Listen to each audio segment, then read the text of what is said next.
Ladies and gentlemen, welcome to the NYSL Power Players Proving Grounds Season 1 playoff. We've got a lot of exciting Call of Duty action that we're going to get into in just a bit. But before we get into today's matches, a little bit of housekeeping, couple of things to talk about to get you guys up to speed here. So, taking a look right now at the roadmap. This is Season 1. You see that running from March until April. There was ladder play that qualified these teams for the playoff they're going to be competing in right now. And then, of course, something to look forward to, a little Season 2 action coming to you guys from May through June and then July. That's going to be the big deal, the invitational during that NYSL home series, where, they're going to be playing for all the marbles here. But the prize breakdown for today's playoff: first place going to be taking home a comfortable $2,000. Second place taking home $1,000. Third and fourth taking home $500 respectively. And then you see the little ledger there. First place also winning scrims with the NYSL Academy team. You're seeing those top two teams from today's playoff going to qualify for the grand finals. And then all teams winning those ASTRO Gaming products, the headsets there. And then for the top two, we got to deck them out a little bit, give them some of that subliners apparel. So our first two teams going to be winning that as well. Let's take a look now at your leaderboard. So these are the teams that are going to be competing here today. So Dinger's Dominion with a fresh 18-0 record, topping that qualifying ladder. Going down the line here, you see Demons, Retirement Club, So Lovely, The Boys, UG Esports, Purple Gems, and John all competed today. But for the stream, we're just worried about the semifinals and the grand finals. So here is where the dust has settled so far in the bracket. Semifinal number 1 that we're going to have coming your way shortly. Going to be Dingers going up against UG Esports. And then after that, we'll watch John and Retirement duke it out. And that will set the stage for the grand finals. And the maps, map rotation. Let's talk about that too, just a little bit. So this is going to be for the semifinals. You see that Checkmate Hardpoint, Express S&D, Raid Control, Apocalypse Hardpoint, and then if we need the Game 5, we'll head to Miami for a little search. Now, it wouldn't be an Astro and NYSL stream if we didn't have something to give you guys as well. Your chance to win. You see the Astro Scout Backpack, the Astro ID NYSL headset, the Subliners hat, and the Subliners hoodie. How do you enter? I'm going to tell you right now. Look at the timing on that. That COD timing is immaculate. Type !Astro in the chat to enter. That's all you have to do. We'll have some more chances to win as well, but we'll have a little bit of a different code. So you got to pay attention. Keep us off mute, and you'll get the heads up if you can enter. But for right now, type !Astro in the chat to be eligible to win. Now, it's not a Call of Duty broadcast if it's just me here on the desk. We had to bring in the heavy hitters. We've got Visions and Shift in the proverbial caster booth. How are you two doing today? Frank, so good to see you, my man. Been a while since we've been around these parts, but yeah, doing great. I mean, we've got a handful of teams here that we're actually pretty familiar with. I mean, this Dinger Dominions team, they were not too far removed from playing in Challengers Elite, so we've got a couple of good teams in our hands here, Austin. Yeah, we definitely do, man. It's nice to see, that mix of the top Challenger players coming in towards these, as well as maybe the next up Challenger players as well, right? I think that's what we look at when we're talking about these tournaments in specific, that maybe these players that have not had the chance to be able to break in towards the elites and maybe play at the top have that opportunity to still prove themselves and see if they can get there by the end of the year. Yeah, I think it's definitely exciting, and I think the thing that gets me the most too is, like, we have the prize money on, like, every corner of prizing is covered here, but I think the cherry on top, the little icing on the cake you mentioned, kind of climbing those ranks, is that not only do you win some cash, but you also win a scrim with the NYSL Academy team, which is, how do you even put priceless, right? How do you put a dollar amount on an opportunity like that is the one thing I think is pretty cool now. It looks like we are loading into map number 1, so I'm excited to get into this first match. I'm going to take a little bit of a step back, and I'm going to let you two guys take it from here. I appreciate that, Frank.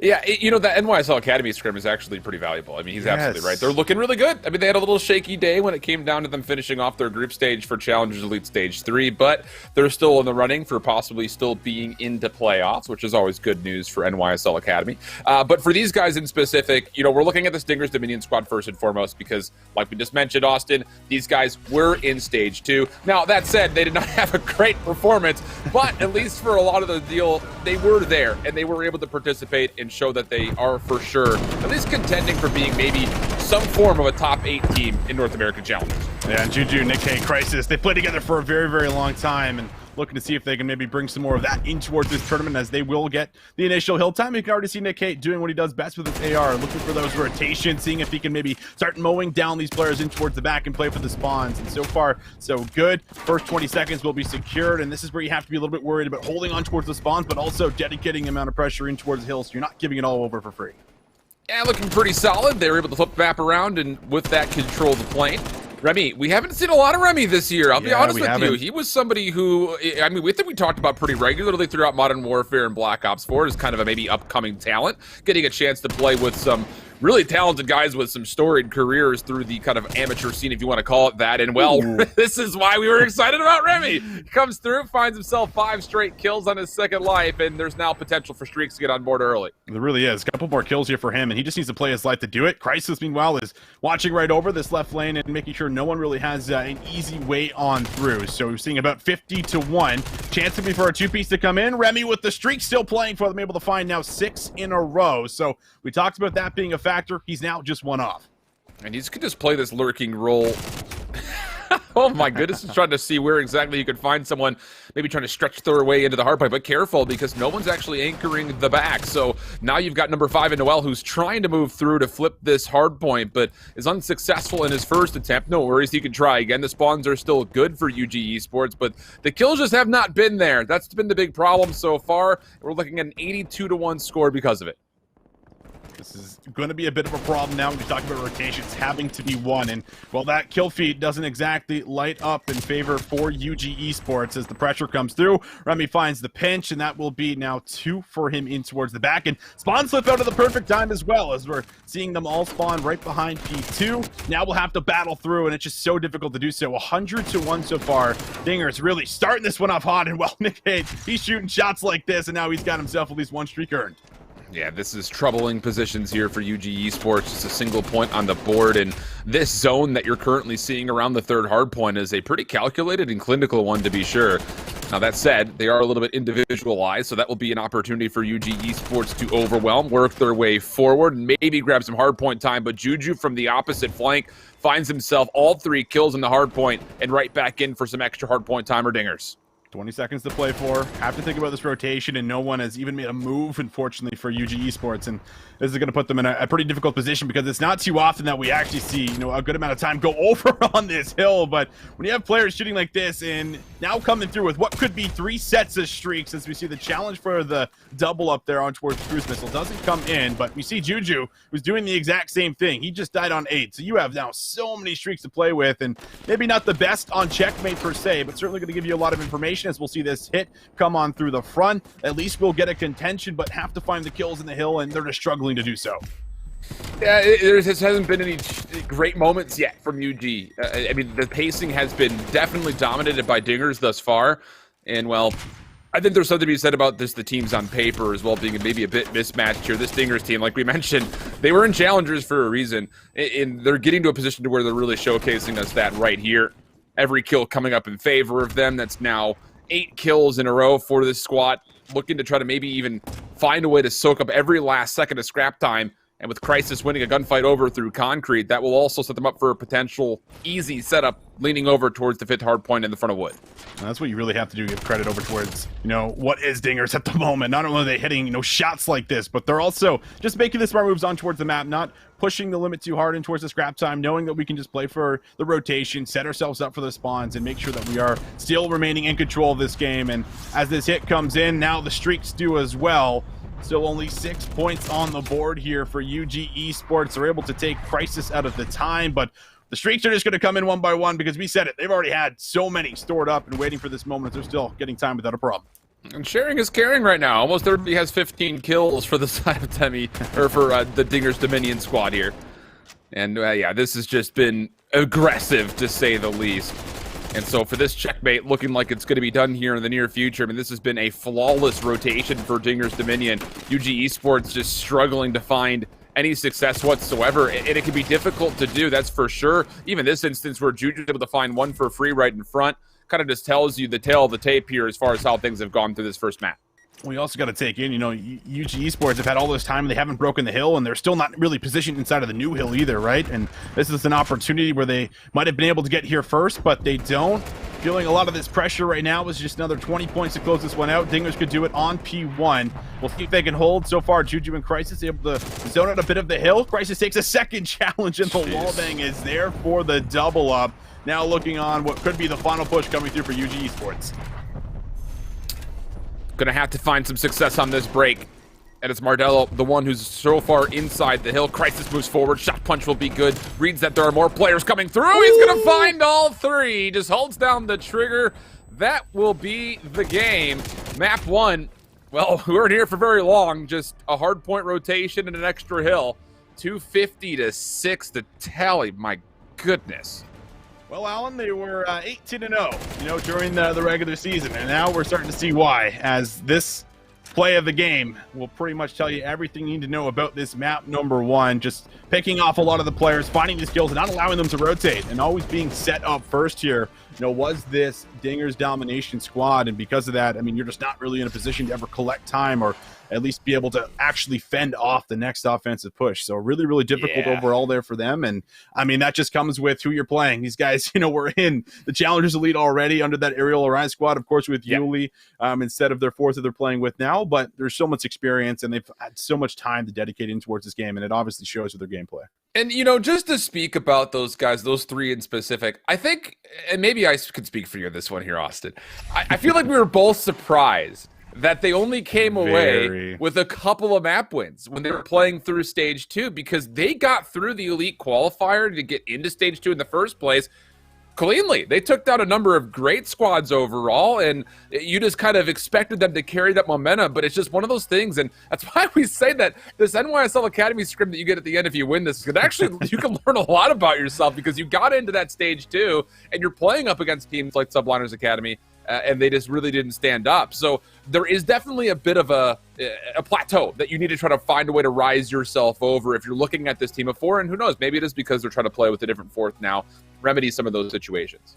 Yeah, I mean, I certainly agree with you. I mean, what they've been able to do, at least during the qualifier, looked like these guys might have just been able to kind of contest some of those top spots, but having, you know, a bit of a struggle when they did meet the wall of prepping and then getting ready for some of those matches where, as you say, getting in towards something like an NYSL Academy scrim, like, those guys are also being helped a lot, you know, from the actual, like, main coaching staff for as far as, you know, teaching these guys the little things that maybe play the difference for as far as coming in with those map wins and being able to get any kind of an advantage of that for as far as your practice is something that I think anyone would consider valuable right now within the Challenger scene. So this is a best of 5 though, so we do have to kind of hold our breath a bit and say maybe these guys are S&D stars, Alan. Maybe they got the strats to come on through. And it was actually really funny because the last time that we did, you know, one of these tournaments here on this platform, snipers were still in play. I'm just gonna let that sit in. That's there fair. For a second, that's very Alan, fair. Right? Yeah. Been a very, very long time since we've had that here for us, but of course not the case at the moment. But we do have new maps in the rotation here compared to last time. And well, we're gonna be kicking things off, going in towards Express S&D to see if we in fact are gonna get a hot 2-0 start here, or if things are gonna be tied up coming through from other squad for UG Esports. And just to throw some hope to UG Esports' way, I mean, very regularly, I mean, do we see these kind of more unknown players make a mark by getting through the search and destroy community? So there might be something to be said there, and well, Slurry will find first blood, so we have a very early 4v4 engagement as the trade was instantly in play. And with Dingers trying to set something up over towards B, they do not read Mardello coming from behind. So now that's the bomb on the ground, and a 3v2 situation favoring UG Esports defense. Now just need to hold, play for trades, and you can see Mardello right now, who's toying with death at the moment, so does have to back up. Doesn't want to give too many shoulders, but does have a teammate right behind him beside Ticket Booth. So Noel might be able to move in and help isolate this player, which is Juju, caught down in towards the bottom of B. Not in a great position. You're really relying on something to kind of take place right now from Nick. Juju position is known. Nick gets caught on the rotation, and now it's going to be all the Juju in a 1 versus 3. not going to be able to get it off the ground. This is what we're talking about. Solid defense from UG Esports, even getting a little cheeky with the long flank around the back. Love to see it from Mardello. Noel the entire time was part of that initial hit. He just stays safe, making sure that nobody can get a plant off. It's very disciplined, very controlled stuff from UG Esports. Love to see that early on. And maybe a chance to recover. This was the map 5 that UG Esports just got through in their quarterfinal matchup to make it to the semifinals. So definitely showing us that they've got not just some prevalence in the search and destroy, but also some resistance as they're able to find another first blood here. It will be traded back, but the kills still favor that of our team in red. Oh, the nade not going to connect. Mardello playing his life, now back to full health. 3-1 start for him, has the bomb. Might be looking to lay this down here. His teammates starting to get control of the inner catwalk, but going alone will mean that we have a trade back here. So 1 versus 2 as Nick Hate finds one. The bomb goes down. They know exactly where he is. Mardello does not stand a chance, and, well, defense will hold on here for the Dingers. Yeah, not bad overall. I do like the fact that we're seeing UG Esports try to get a bit aggressive, especially once they know exactly where Dingers were positioned. It just came down to those last 1v1 gunfights were not favorable, unfortunately. But still, love the fact that they're coming in, finding early first bloods, making use of that around the objective. We saw it defensively, zoning some control around B, this time on their attack. Much better at making sure they just got the objective down and gave at least a look for a post-plant situation. But yeah, Remy, he gets a little tag off that Semtex, turns for the fight, takes it in hand, and that would be the last 1v1 required to tie this series up in this map up at 1-1. Well, both hits pretty much coming over towards this B site here for us, and I think that we've certainly seen, especially through professional play, just how difficult it can be to retake this A site if you're able to get the bomb down. But a lot of teams are a lot more comfortable with maybe taking these early engagements and trying to open up one site. Use the time to your advantage. The shots come through the middle. Looks like a push here for the Dingers will be good as they take control, but they do lose Nick down low. Luckily, Remy able to trade one back as well as Juju. Slurry's going to be trying to play this flank. We'll have to second guess it as, well, he's going to be figured out here. Yeah, much better from Juju this time around. He's going to sit there and say, okay, fool me once, shame on me. But try to hit that same flank on me again, it's definitely shame on you. As he watches this one beautifully, there's the initial trade back after the first blood, and then this is what we're talking about. That little track back to make sure nobody's flanking around, and an easy lineup on the Slurry, who was trying to make that same rotation happen, by the way. It just came down to the fact that in a 1v3, you've got to focus on getting to the objective first. It was a really big recovery, too, after losing Nick down low, and chance to be able to come away with 3 all-individual gunfights being won here. Dingers displaying a good job of that as they now lead 2-1, but we'll switch things back over towards the attack here for UG Esports to see exactly what their plan will be, and if they do, in fact, want to maybe change things up. That looks to be the case. So over to A they will come, but it will be matched with quite a few players here for the side of Dingers. They got 3 out of 4, and now the 4th will rotate. Trades come through. Beautifully done as they will create a man advantage early. And the opening of this setup for Dingers has kept Juju concealed the entire time. He could have played around that back flank if necessary to help that push through lockers if the trades go the other way, but they didn't this time. But it's going to be, how do you want to say this? Ooh, oh? Yeah, I was thinking like triple O, like is it O0? I almost want to give them the inflection of the O's, like, ooh. Like, it's a heck of a trade, though. So we're in the 2v2, 43 seconds to play. And, well, the bomb on the ground inside of lockers is the biggest problem at the moment. Noel might be looking to make this move, and it feels like you have to just really brute force your way in towards the site with very limited time to come around with a flank or maybe a bit of a pinch. Doesn't actually see him hop in towards the train there. Not sure if there was any sound cues out. It looks like the timing is there for both players to win the gunfights, and as they try to collapse, it will be shut down. Dingers holding strong on their defensive rounds. That's one of those moments in the last 2v2 where if you go back and you watch that, it's just like timing. Like, like you have to make a play. It's just unfortunate that as you're going through again, the biggest issue was the fact that the bomb was on the ground inside of lockers. And it looked as if Dingers were pretty confident that that may have been the case with how they were just pent up and positioned around those lockers areas by A. But tough situation to be sure, but a 3-1 advantage now for Dingers. 6 kills in a row for Remy, and still also has the bomb to play with. So you get this planted, he'll be really darn close, if not already at that first artillery strike. Oh, up top, gunfight comes through to him. Tries to hold the pre-aim. No way does he win that, and that is a big kill. Earns him the artillery strike. Trophy system's going down, but Slurry on a bit of a pinch. Might be able to find some value. Can't really lock down a target, and now it's going to be a 4 versus 2 as the bomb gets planted. And I have to wonder if Remy has earned that cruise missile. Well, he gets 3 objective plays off the 7 kills in total. Juju reads the play on Noel. No problem. Kills come through quickly. And Dinger's now a very convincing 5th round to put themselves up 4-1. And with these streaks, I mean, that's win condition, right? At least in some form for at least 1 round, pending if the cruise missile got earned. Could be 2. Just get the bomb down and just hover over with the cruise missile, or kind of stagger what you want to do with the artillery strike just to make sure the post plant stays safe. UG Esports certainly feeling it right now. I mean, they might have came off this last map there that went all the way in the distance for the quarterfinal, but have not been able to chain that success in towards this series up against Dingers, where you are looking at 2 streaks earned.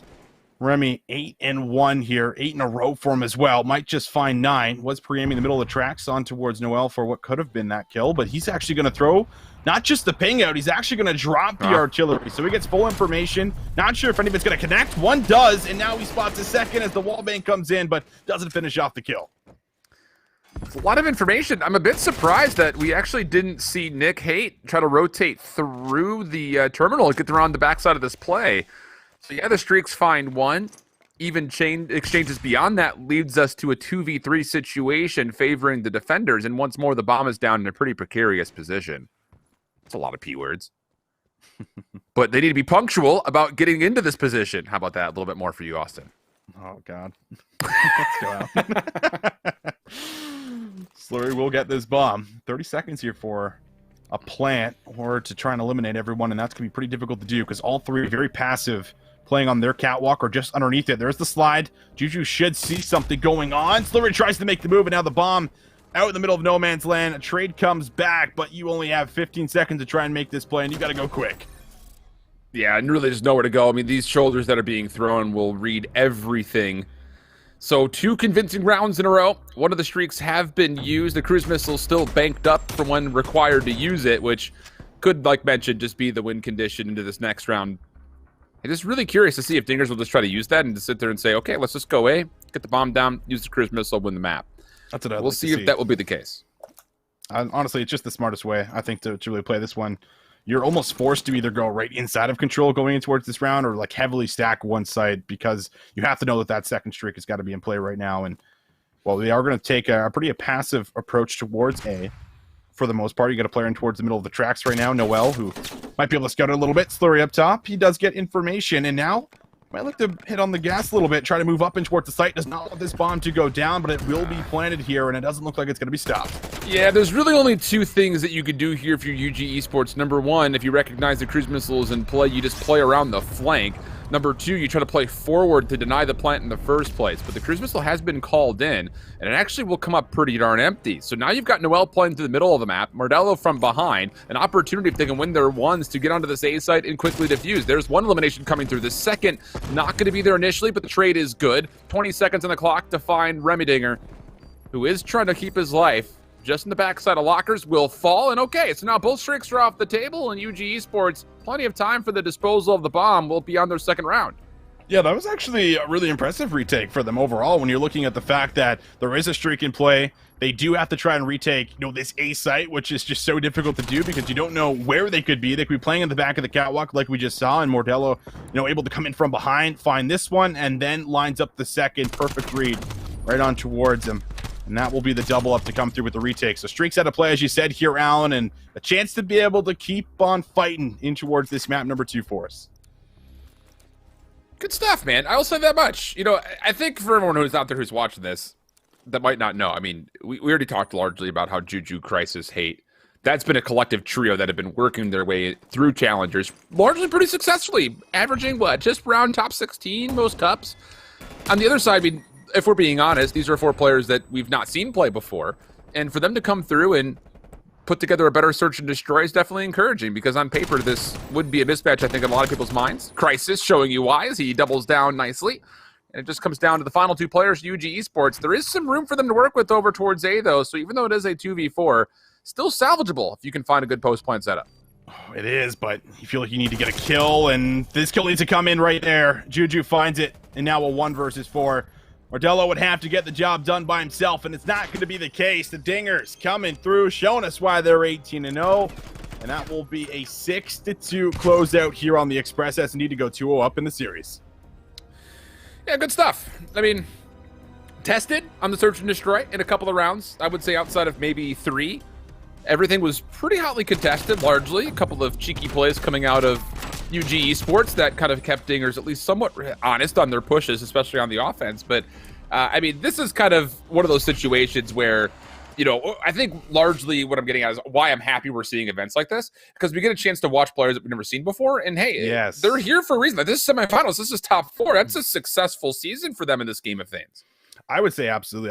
Like I said, I think at the top of the show was that was one of the big factors. You know, what else does the scene have to offer for as far as, you know, those little gems that might be caught in towards these teams that just don't have maybe the right surroundings around them just yet, right? But, you know, do show what is great play and how to kind of make some of those winning decisions. And that's what we can kind of dissect to see exactly if, you know, that is maybe one of those next step players, right? So I think it is always a good look for as far as at least, you know, showing a little bit of a spotlight in towards the scene and seeing who might be up next. But overall, I think coming in towards this one, we get to see the replays of what did just take place. And it did feel like after that first round, able to slow things down a little bit here for the Dingers. They ended up coming out on top here with a lot of these initial rounds. And then it was the streaks that really hurt them the most. Remy here bringing it. As you can see, I'm just getting closer and closer going through these rounds. It all started with the retake, getting the defuse, and things just became a little bit too difficult to kind of stop that snowball here for the side of UG Esports.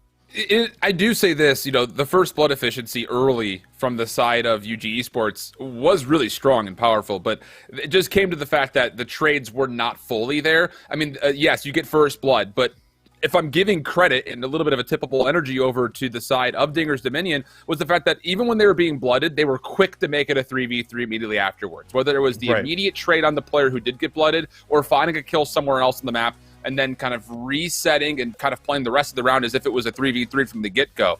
That's where we kind of saw Dingers kind of take a little bit of extra charge and maybe an opportunity for UG Esports to look back and say, okay, we're getting first bloods, but how can we make sure those numbers persist through that opening engagement? Make sure that we're the team that's going 2 for 1 and not getting 1 for 2, essentially only having the first blood overall.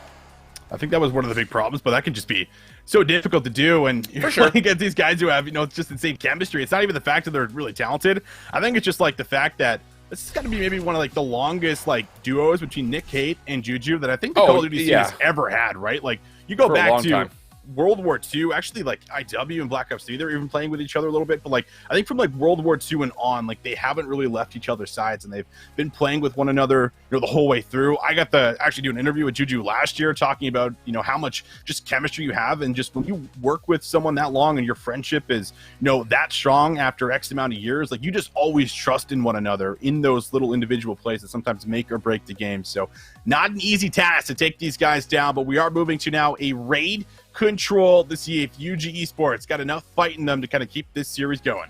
You know, you bring up an interesting point. I had to go back and check. The first time that Juju and Haight played together was Black Ops 3.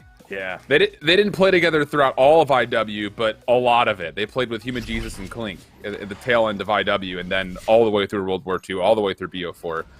Good shots there, Austin. I think you might be on something there. But we get into the raid control, and this is where things became problematic for UG Esports. What a lot of people would say is like, you know, ABT, always be trading. If you're going to find a way to take a respawn off of Dinger's Dominion, you've got to make sure you're in a position to always be trading out kills. And well, a little bit of space opened up here for this A zone. It's a heavy stack towards B, so UG Esports not going to be in the best position to really stop this A point from going through if that is their intentions. And with one player sitting in the middle of the map, that's going to be a big gunfight loss, and that's going to open up a little bit more control, but maybe on the flank. Modelo able to come on through, and we'll try to land some shots, but can't really lock down any players here for him. So Crisis is going to be able to move in without a problem. A lot of progress made on A, but they do stop that last tick from coming through, and will force the Dingers to try and make another move on towards the map. Tough position as there's pressure at A, but like you mentioned, off the respawn, it's going to go right back over to the other side of the map, and this is where rotations can get confusing, and apparently completely bamboozled with Slurry. He thought he was getting shot from behind. The entire time, it was Remedinger right in front of him. So the second tick of progress will be confirmed at B. Third one on the way with this stack, and it looks like UG Esports are going to try to chalk this. There is some fighting going on for the exit kills, but that is not largely all that successful. Even Crisis at long range, getting some team shots in to make life a bit easier off those exits, and now it's just 1 tick of progress required to put this first round away for Dingers. Dinger here on 3. Nick Kate also on 3 with a lot of progress been in that B zone. So streaks possibly a factor, and well, with 3 going down, you should be able to stack that zone without a problem, bring home the first offense, and that's exactly what they do. Coming through pretty clean overall, as well as making sure some of those players stay alive for streaks that could be earned going in towards the second round. And that's the problem, right? I mean, we talked about that on the Checkmate hardpoint, that very quickly streaks were being threatened and beyond that earned. And those were those team shots as mentioned to help Hate secure that last kill. And with the progress, you have to keep in mind that you do get extra points for that progress that you have. So yeah, he's done 5 in a row, but he should be pretty darn close, if not already at an artillery strike as we get into this defensive round.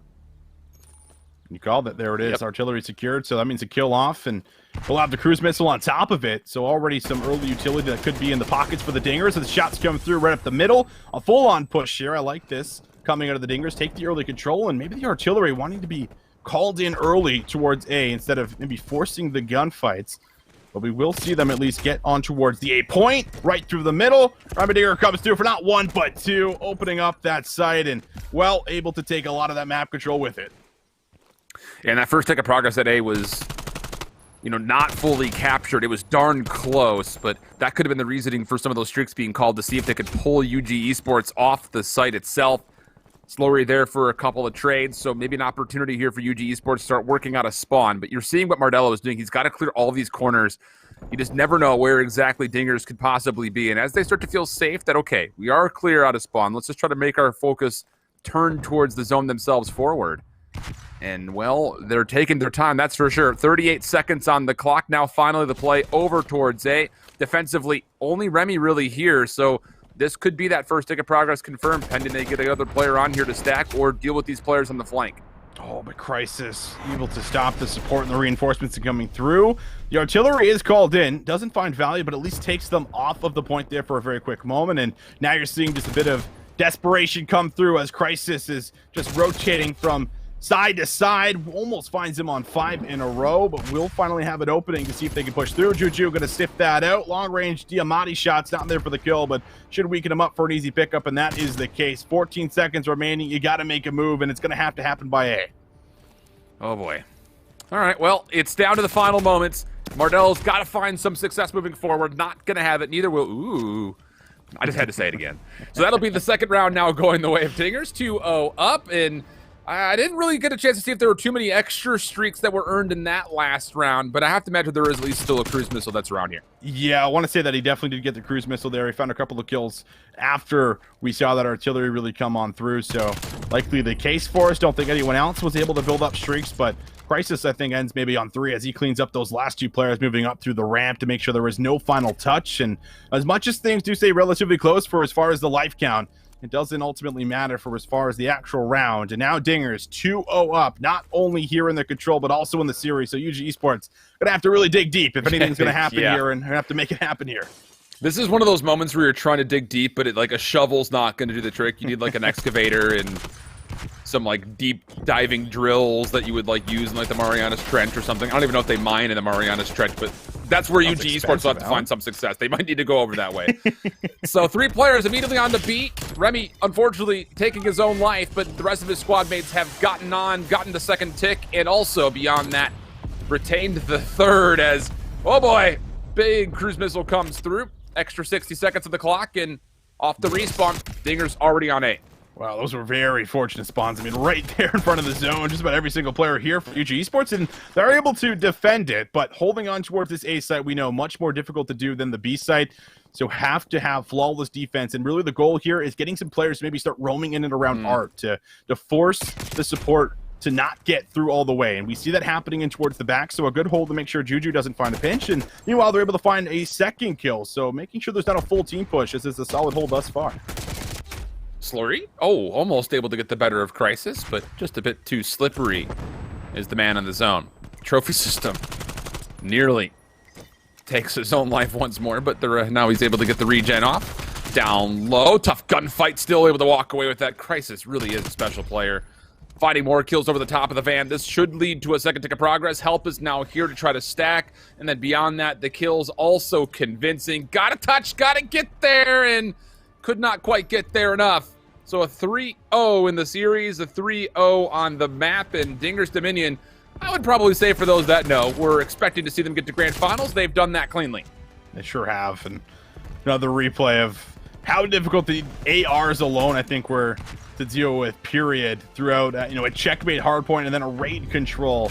Nikkei able to bring home 3 here in that final kill cam and earning quite a bit of streaks as well, putting on a nice performance here in towards this semifinal to be able to guarantee a top 2 finish here going in towards it. But that is a tough one, I think, to come away with for UG Esports. Allen did show, signs of life in towards the search and destroy, but the respawn just not up to par with the slang that comes out of this squad here for Dingers.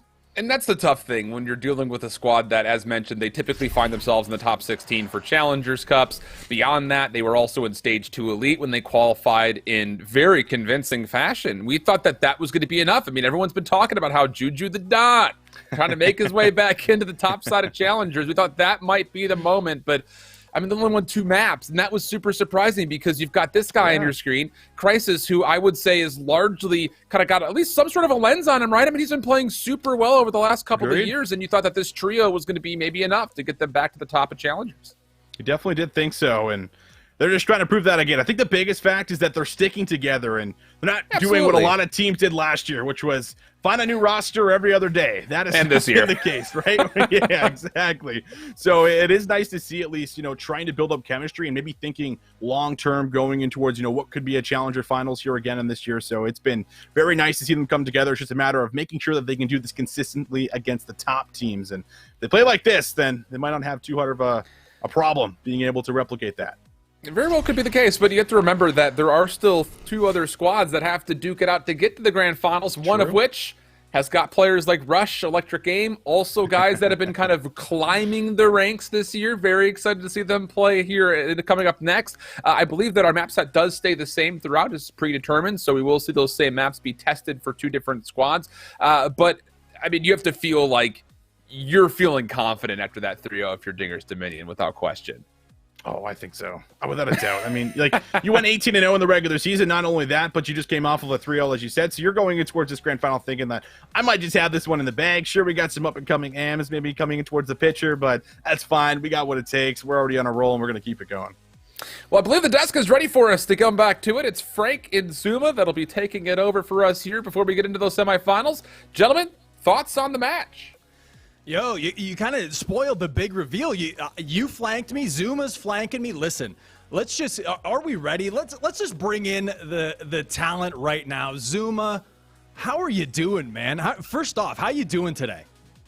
I'm doing fantastic, man. I can't complain. I'm watching a lot of Call of Duty today, so it's my bread and butter. I was going to say, you were up at the crack of dawn. We talked earlier today. Then immediately you flip the stream on. You're talking. You're chilling. Then you flank and you're on the show. You're Mr. Call of Duty today, so we appreciate having you on here. But I guess the question, finally, I don't have to do the analyzing. We have someone who actually knows what they're talking about on the desk. So I'll just kick it off generally at first. What did you think about that performance from Dinger's Dominion?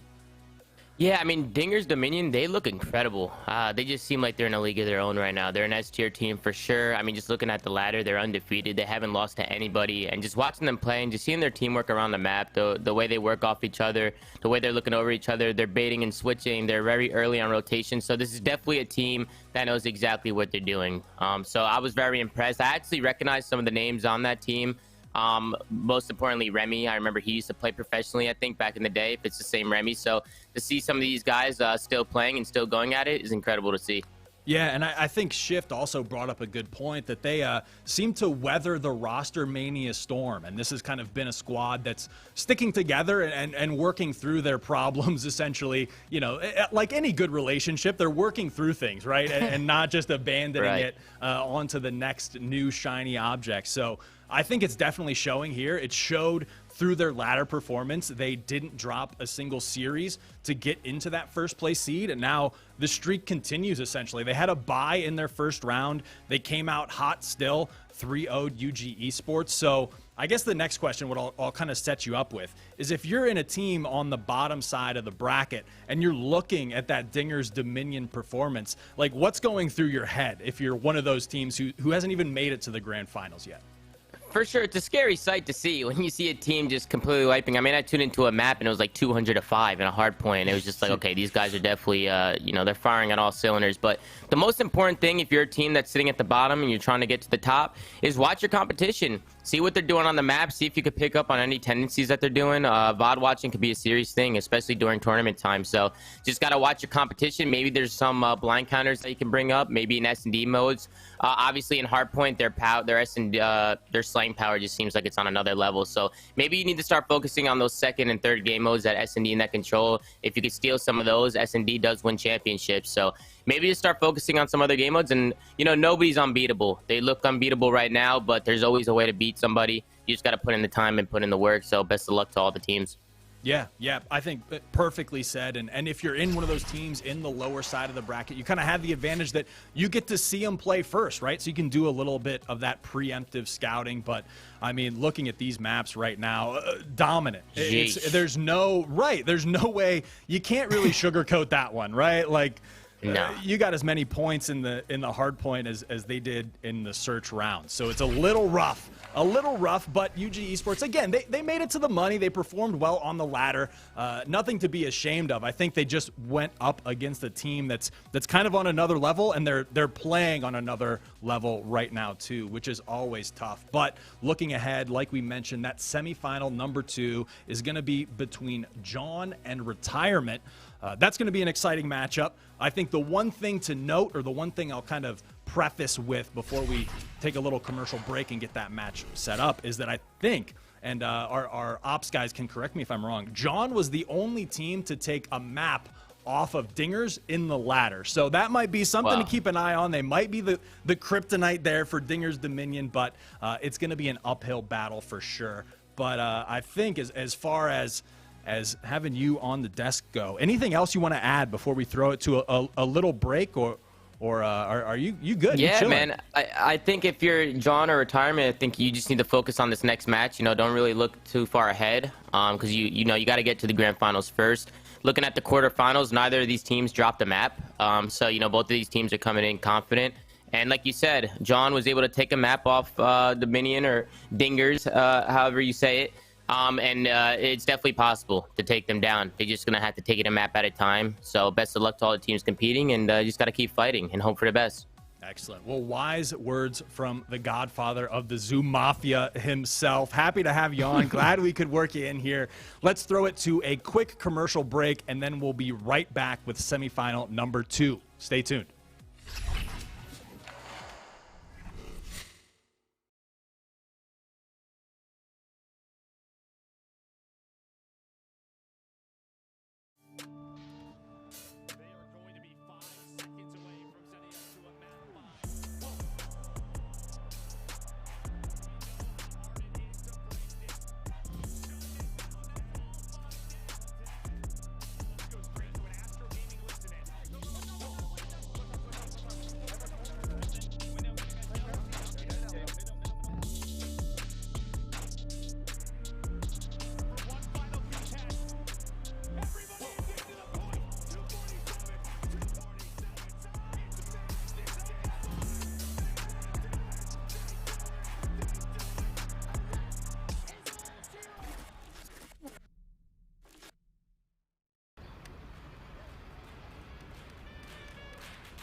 Nice play.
All right, ladies and gentlemen, we are back with the NYSL Power Players Proving Grounds Season 1 playoff. Now, we told you to stay tuned in, and there was a reason why. We've got giveaways going on for the stream viewers all evening here.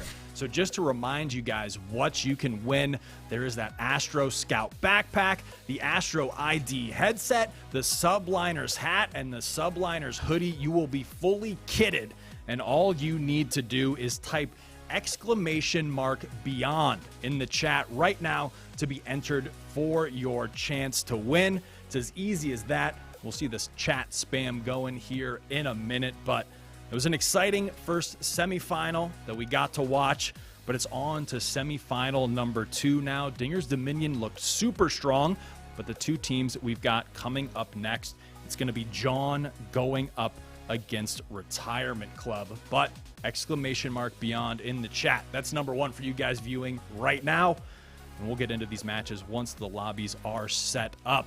But like we mentioned, that's the matchup going to be coming up here. But of course, the analyst extraordinaire, we've got him on the broadcast right now. Zuma, you got your feet wet there before the first commercial break.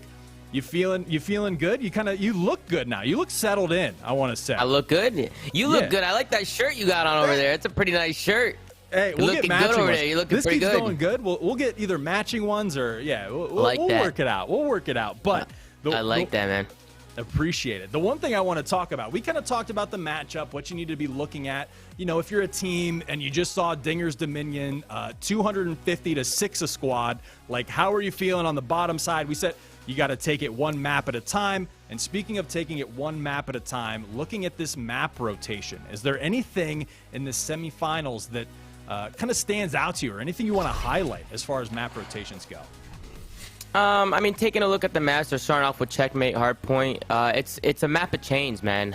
We say it all the time. You could just chain multiple hills, especially P1 and P2, P3, P4, P5 is a big chain. So teams are gonna have to make sure they're staying ahead of rotation and make sure they're playing the game the right way and they're staying disciplined. A lot of times you see teams, they go down and they just start pushing scrap and they start panicking and they lose track of how to play the game the right way. So if you're gonna want to win this tournament, especially taking down you know, the dingers, you're gonna have to make sure you're playing the game the right way. And then after that, I mean, one thing that catches my eye is the Apocalypse hardpoint. I'm curious to know who has the good side, who has the bad side. You know, that's a very map pick heavy map. Sometimes whoever has the good side can just go away and take a big lead right off the rip. So you know, there's some good maps here, and if we do see that Miami S&D always gets really mixy when it gets on Miami, I'm curious to see what kind of strats some of these people bring out. Yeah, I think you make a good point, too, and I think Dinger's Dominion had the right idea. Kind of end it early, right? If you've got that lead, you know, don't let the other team make that comeback because things might get a little dicey. Like you mentioned, you might start panicking a little bit, playing a little panicked, but then the map rotations kind of add even more pressure the farther that series goes on. But here's the bracket right now. Again, first place today going to be taking home $2,000 and also winning that scrim with the NYSL Academy team. So, you know, there's cash value and there's kind of a price list. Like, how do you put a price on that kind of an opportunity? But we are going to be watching John and Retirement in that second semifinal that we are about to have underway for you guys. Just getting that lobby set up, making sure everything is good to go, and then we'll get into that one. Actually, it looks like the game is about to start. We are about to get into our second semifinal of the evening. So, Shift and Visions, I'm actually going to let you two take it from here.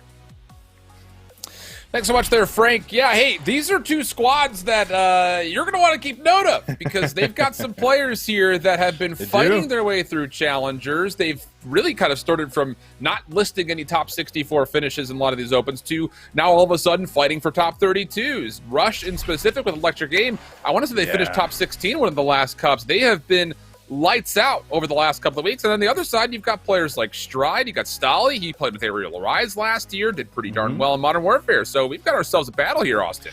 Yeah, this Retirement Club squad, I'm actually interested to see because these are guys that have been playing together. Like, when you go back to, like, the Black Ops 4 era, and I think they were playing for, like, the Recon 5 organization, like, a very, very long time ago. So there's a lot of chemistry built in towards this squad, just like we were talking about with that Dinger squad that's sitting up there in that grand final. But it's time to kick things off to see who, in fact, will be able to come away with the initial points on P1. Tyrannicide V2, I guess, getting in towards the mix for us here with a little name change. We'll be able to find a couple of kills, but very, very scrappy coming in, and overall, going to be the Retirement Boys coming away with the first 9 points.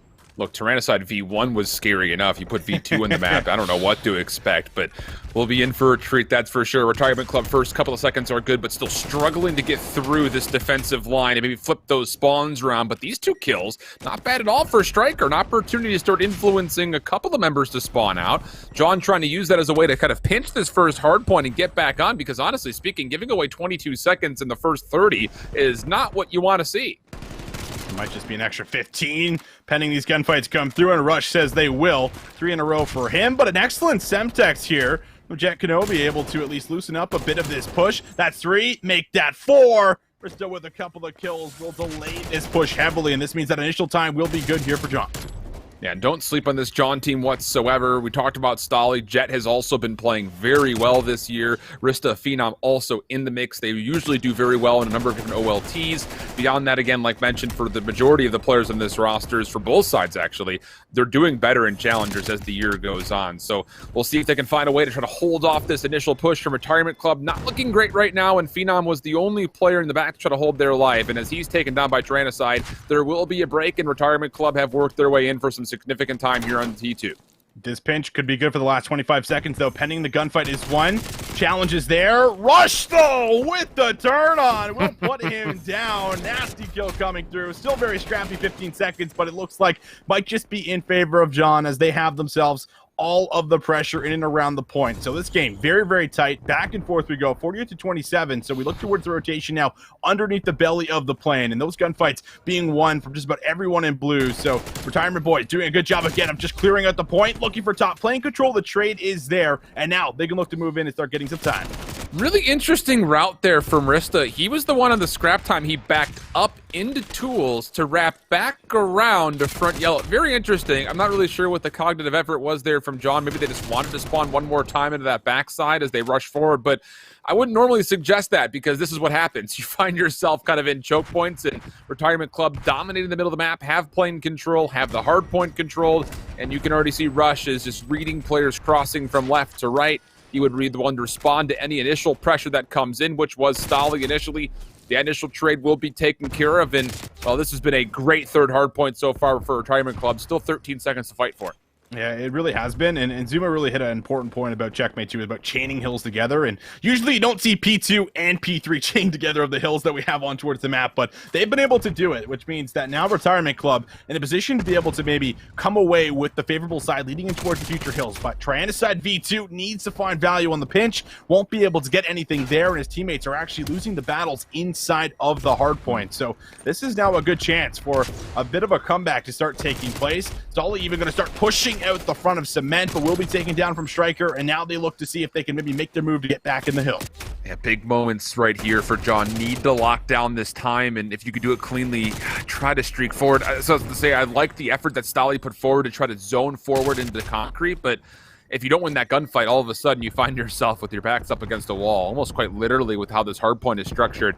You can see Retirement Club gonna just mostly focus on winning this rotation. No other form would Striker ever go to this position unless that was the case. But, whoa, beautiful shots from Rista. Take him down at long range. So now an opportunity is starting to brew. Maybe get across the map, but Tyrannicide will make sure that from the backside there is still some considerations for John to take care of.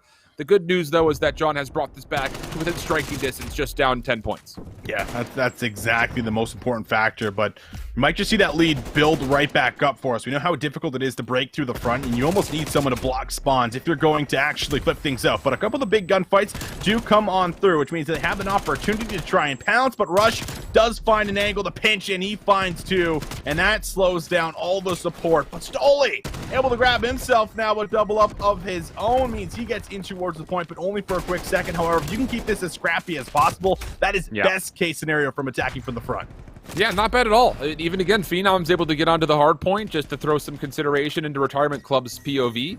And, you know, the last 15 seconds of this hard point are negligible, no matter which way they go. What I'm mostly looking at is look at 7, 6, and 8. They're already ready to go here for P1. They're set up into some great power positions, great long-range gunfight angles that you could be taking, and this should lead to some significant time once this first hard point opens up. So really good stuff for John to kind of just finesse to the front side of the hard point, and like you mentioned, keep it neutral, even finding a majority of that scrap time. And then beyond that, all your ARs are already set up to make sure that you can lock down some significant time here on the first hard point. Stolly, good job to play his life, looking for a second, but Striker just gets out of frame. And with Rush coming through to assist, Retirement Club are able to break in the first 20 seconds. Big break here for themselves. They got a good chunk of time on the last P1 hill, a chance to do so again. Shots, though, going to be good in towards the back. Jet Kenobi for one, waiting to make this move. His teammates from the side, but Tyrannicide V2 shuts him down out front. Meanwhile, you have the ARs just lingering in and around the wing, stopping these bushes coming through the left or the right side of the map. Clean shots in towards the back of the tail, but won't finish off the kill. Still, everyone here, all 4 players on the point. Dolly's been the one, though, and he's here again for 3. I mean, he's active. 14 and 19. He's all over the map at the moment. 34 seconds of the hardpoint time is not bad either, considering the circumstances. But with that said, John will be tested on this rotation. Stolly would have wanted that elimination back, I have to imagine. Rista trying to play their life. Good help from Jet to keep them alive. So now Retirement Club are going to be forced to break and really just set up for it first and foremost, because you've got ARs watching the normal spots. You even see Jet playing inside the tube. We'll make sure that nobody from the front will find any success. And it just comes down to the last one. And, well, Rush not going to find too much of anything. Jet on 3 in a row. This has been a solid hold so far for John. Chance to be able to come away with a bit of a lead as well. Jet Kenobi on 3 in a row. His teammates just slaying in and around the point. Means that they will find 3 down, and they can actually start fanning out on towards the map here. But that will be shut down. Big key gunfights come through there for Rush, who finds 2, maybe even a 3rd. Battles it out, but can't bring home the kill, but still able to at least contest a few more of those seconds. Now we take a look at that mini-map, and it will be Retirement home here in position to be able to set themselves up for what will be the new hill. They did a good job of coming away with a lot of P3 time last time, and now they have a chance to do it here again. And this was the rotation that was really punishing from John last time around. So much time was generated here for Retirement Club on the third hard point in this initial, but these exits much cleaner, much better. So an opportunity to come through in the first 15 seconds of our third hill and contest, maybe even find some time of your own. Striker trying to change that narrative, nearly gets a lineup, but the team shot's too good, and with that, 3 kills fall in form for John. 20 and 20 for Jet Kenobi over 60 seconds of the hill, and an opportunity for John to take the lead for the first time since the opening hill. Looking good. 30 seconds left, though, and Retirement Club, they move back through. 162 to 153, a big 20 seconds to come away with, and you want to deny that if you are John. They will try to do it up top with some of that plane control if they are trying to hold Rista. He's just thinking ahead. He's not even going to worry about that scrap time. His teammates got it. Now they make their move in towards what will be P4. A couple of big gunfights, going to lose his teammate. He's tagged down to just about a bullet or two, so he has to hold his life, and the challenge comes to him, and a big challenge at that. Tyrannicide able to open up this point, and they're right back on the time. And Tyrannicide, I always felt like there was so much to him. I think he had some time playing with higher in Black Ops 4. Last year, he was kind of floating between teams, but was always finding solid placements. You could say the same thing about Striker and Electric Game. Like, all three of those guys, I want to say that since Black Ops 4 have always been in the mix, just a little bit outside looking in. But with Rush into the mix this time, from the Ohio State University, played in the CCL for a period of time, he's been looking just as good as the rest of them, and maybe an opportunity for this Retirement Club squad to find a lot of success throughout the year, not just here, but on the year in whole. Over 200 points, they will go. John, going to be required to break through this hard point and find a way to do a better job here in the 5th hard point, because just contesting from the front is not going to feel like enough. Yeah, you got to make a move, and I mean, at least last time around, you were able to break from the front a couple of times, and you feel like that might be necessary to do so again, because you have not had this setup towards P5 here. And look at the fan out on towards the minimap, everyone spreading to make sure there's going to be no hit in towards the back. And the front now open for what could be a push to come on through. Phenom able to find one, almost a second, but the gunfights are all won. The nade will clean up Rush, so they're not going to be on the time. And now Tyrannicide has to play his life. He is not going to recognize that players are in from behind. And this is a chance now for John to not only get back in this game, but also take the lead. Yeah, maybe a bit surprising to see John flip those spawns around, but to be fair, Retirement Club are pushing the issue inside of plane so far that there, again, was not really anybody in the back anchoring.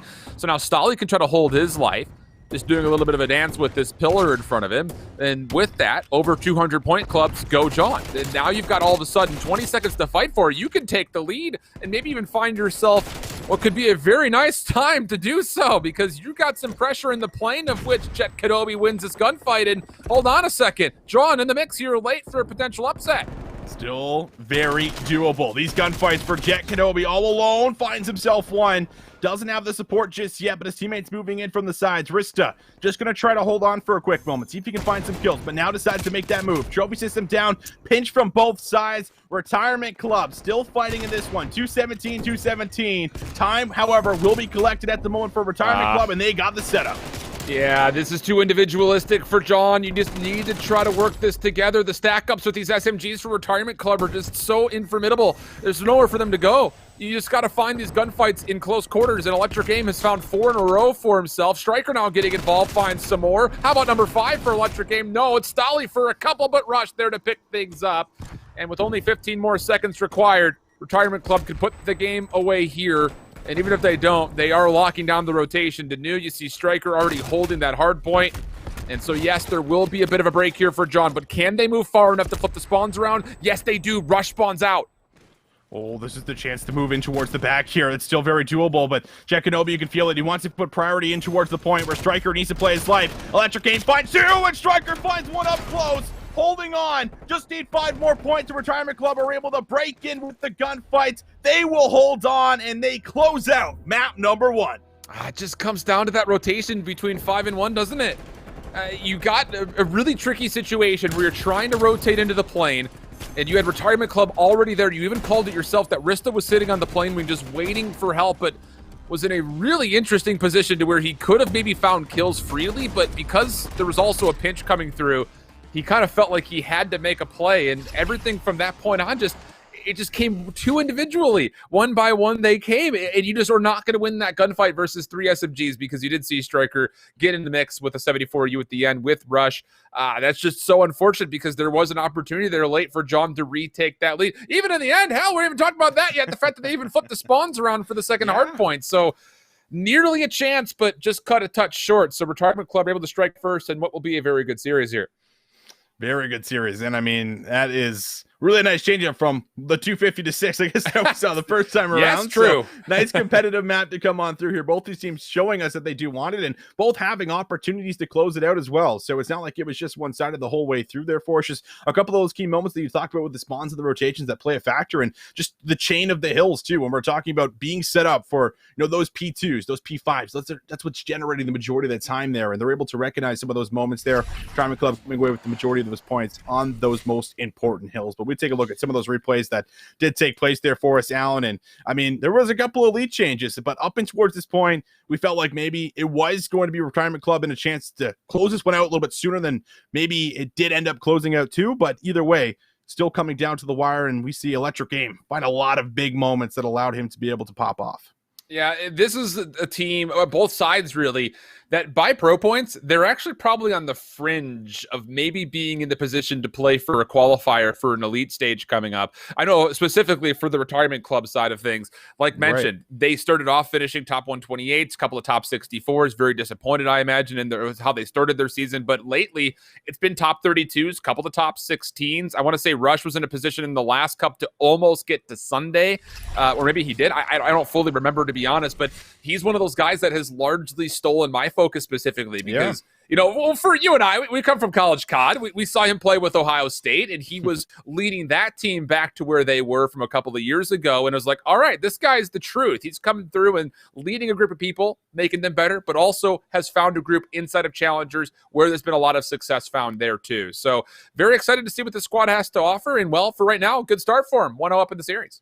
Yeah, 1-0 up, and I mean, you highlight someone like Rush too, and I want to say like him and Electric Game, we're the duo back in the day, like that just, you know, went ham, and we're always taking over, you know, really important maps and things like this. And I think it was Electric Game that came out this year and said, like, listen, like I'm not going to be competing like as serious anymore, and he's been kind of on the fence of still dabbling in it because he's still got, you know, like the little taste of, I mean, I just love competing. It's I'll do it whenever I possibly can, but I don't think it's taken it as serious as he has in towards the past years. But we've seen big moments from this guy, even at the beginning of the first Modern Warfare tournament that we had. I mean, I want to say that squad, you know, with Tyrannicide on it, you know, had like a top 6 finish and ended up losing to like Parasite and Co. So there's been a lot of success that has come out from this squad. And I feel like this is, you know, one of the big reasons on why they might be able to push through and actually match up against Dingers in that grand final and put on a fantastic showing here for us, because these guys, you know, have just had those moments that have happened so many times in their career. It's just a matter of being able to actually come out on top against some of the best squads. And that's where they've maybe struggled a tad bit. Yeah, and, you know, you mentioned the fact that we're seeing this year a lot of squads that float in that top 32, top 64 range that are sticking together and improving. And that is indeed the case for this core 4 that we've got right here. I didn't even recognize the fact that these guys have been playing together over the course of the last 4 cups and the 2 opens that we've seen so far. So that definitely showcased some improvement overall. And I'll be interested to see if they can continue that on as we move into the Express Search and Destroy here, because this John team definitely worth consideration as well. Maybe not nearly as tested and tried when it comes to playing as a collective 4 like this team that we're seeing here from the side of Retirement Club, but definitely throwing their weight around the rink a little bit as well. So see what unfolds this way through, as we will be getting an opening hit from Retirement Club, and it seems like it wants to go A. Stolly and Jet, the 2 defense members playing forward on the site. Stolly's been really electric in some of these moments and has a chance to do so here again as the stuns and nades come through. They have not cleared out top control, so they have to really be communicating that there could be a player up there, and they're going to find out that Stolly has been here the whole time for maybe a kill. Looks for the second just about there, but Tyrannicide able to come through with the trade. So 3 versus 3, still a good 50 seconds on the clock, but working towards an A plant will be extremely difficult. Yeah, 1 kill there from Stolly is fine. 2 would have been incredible. So not bad overall.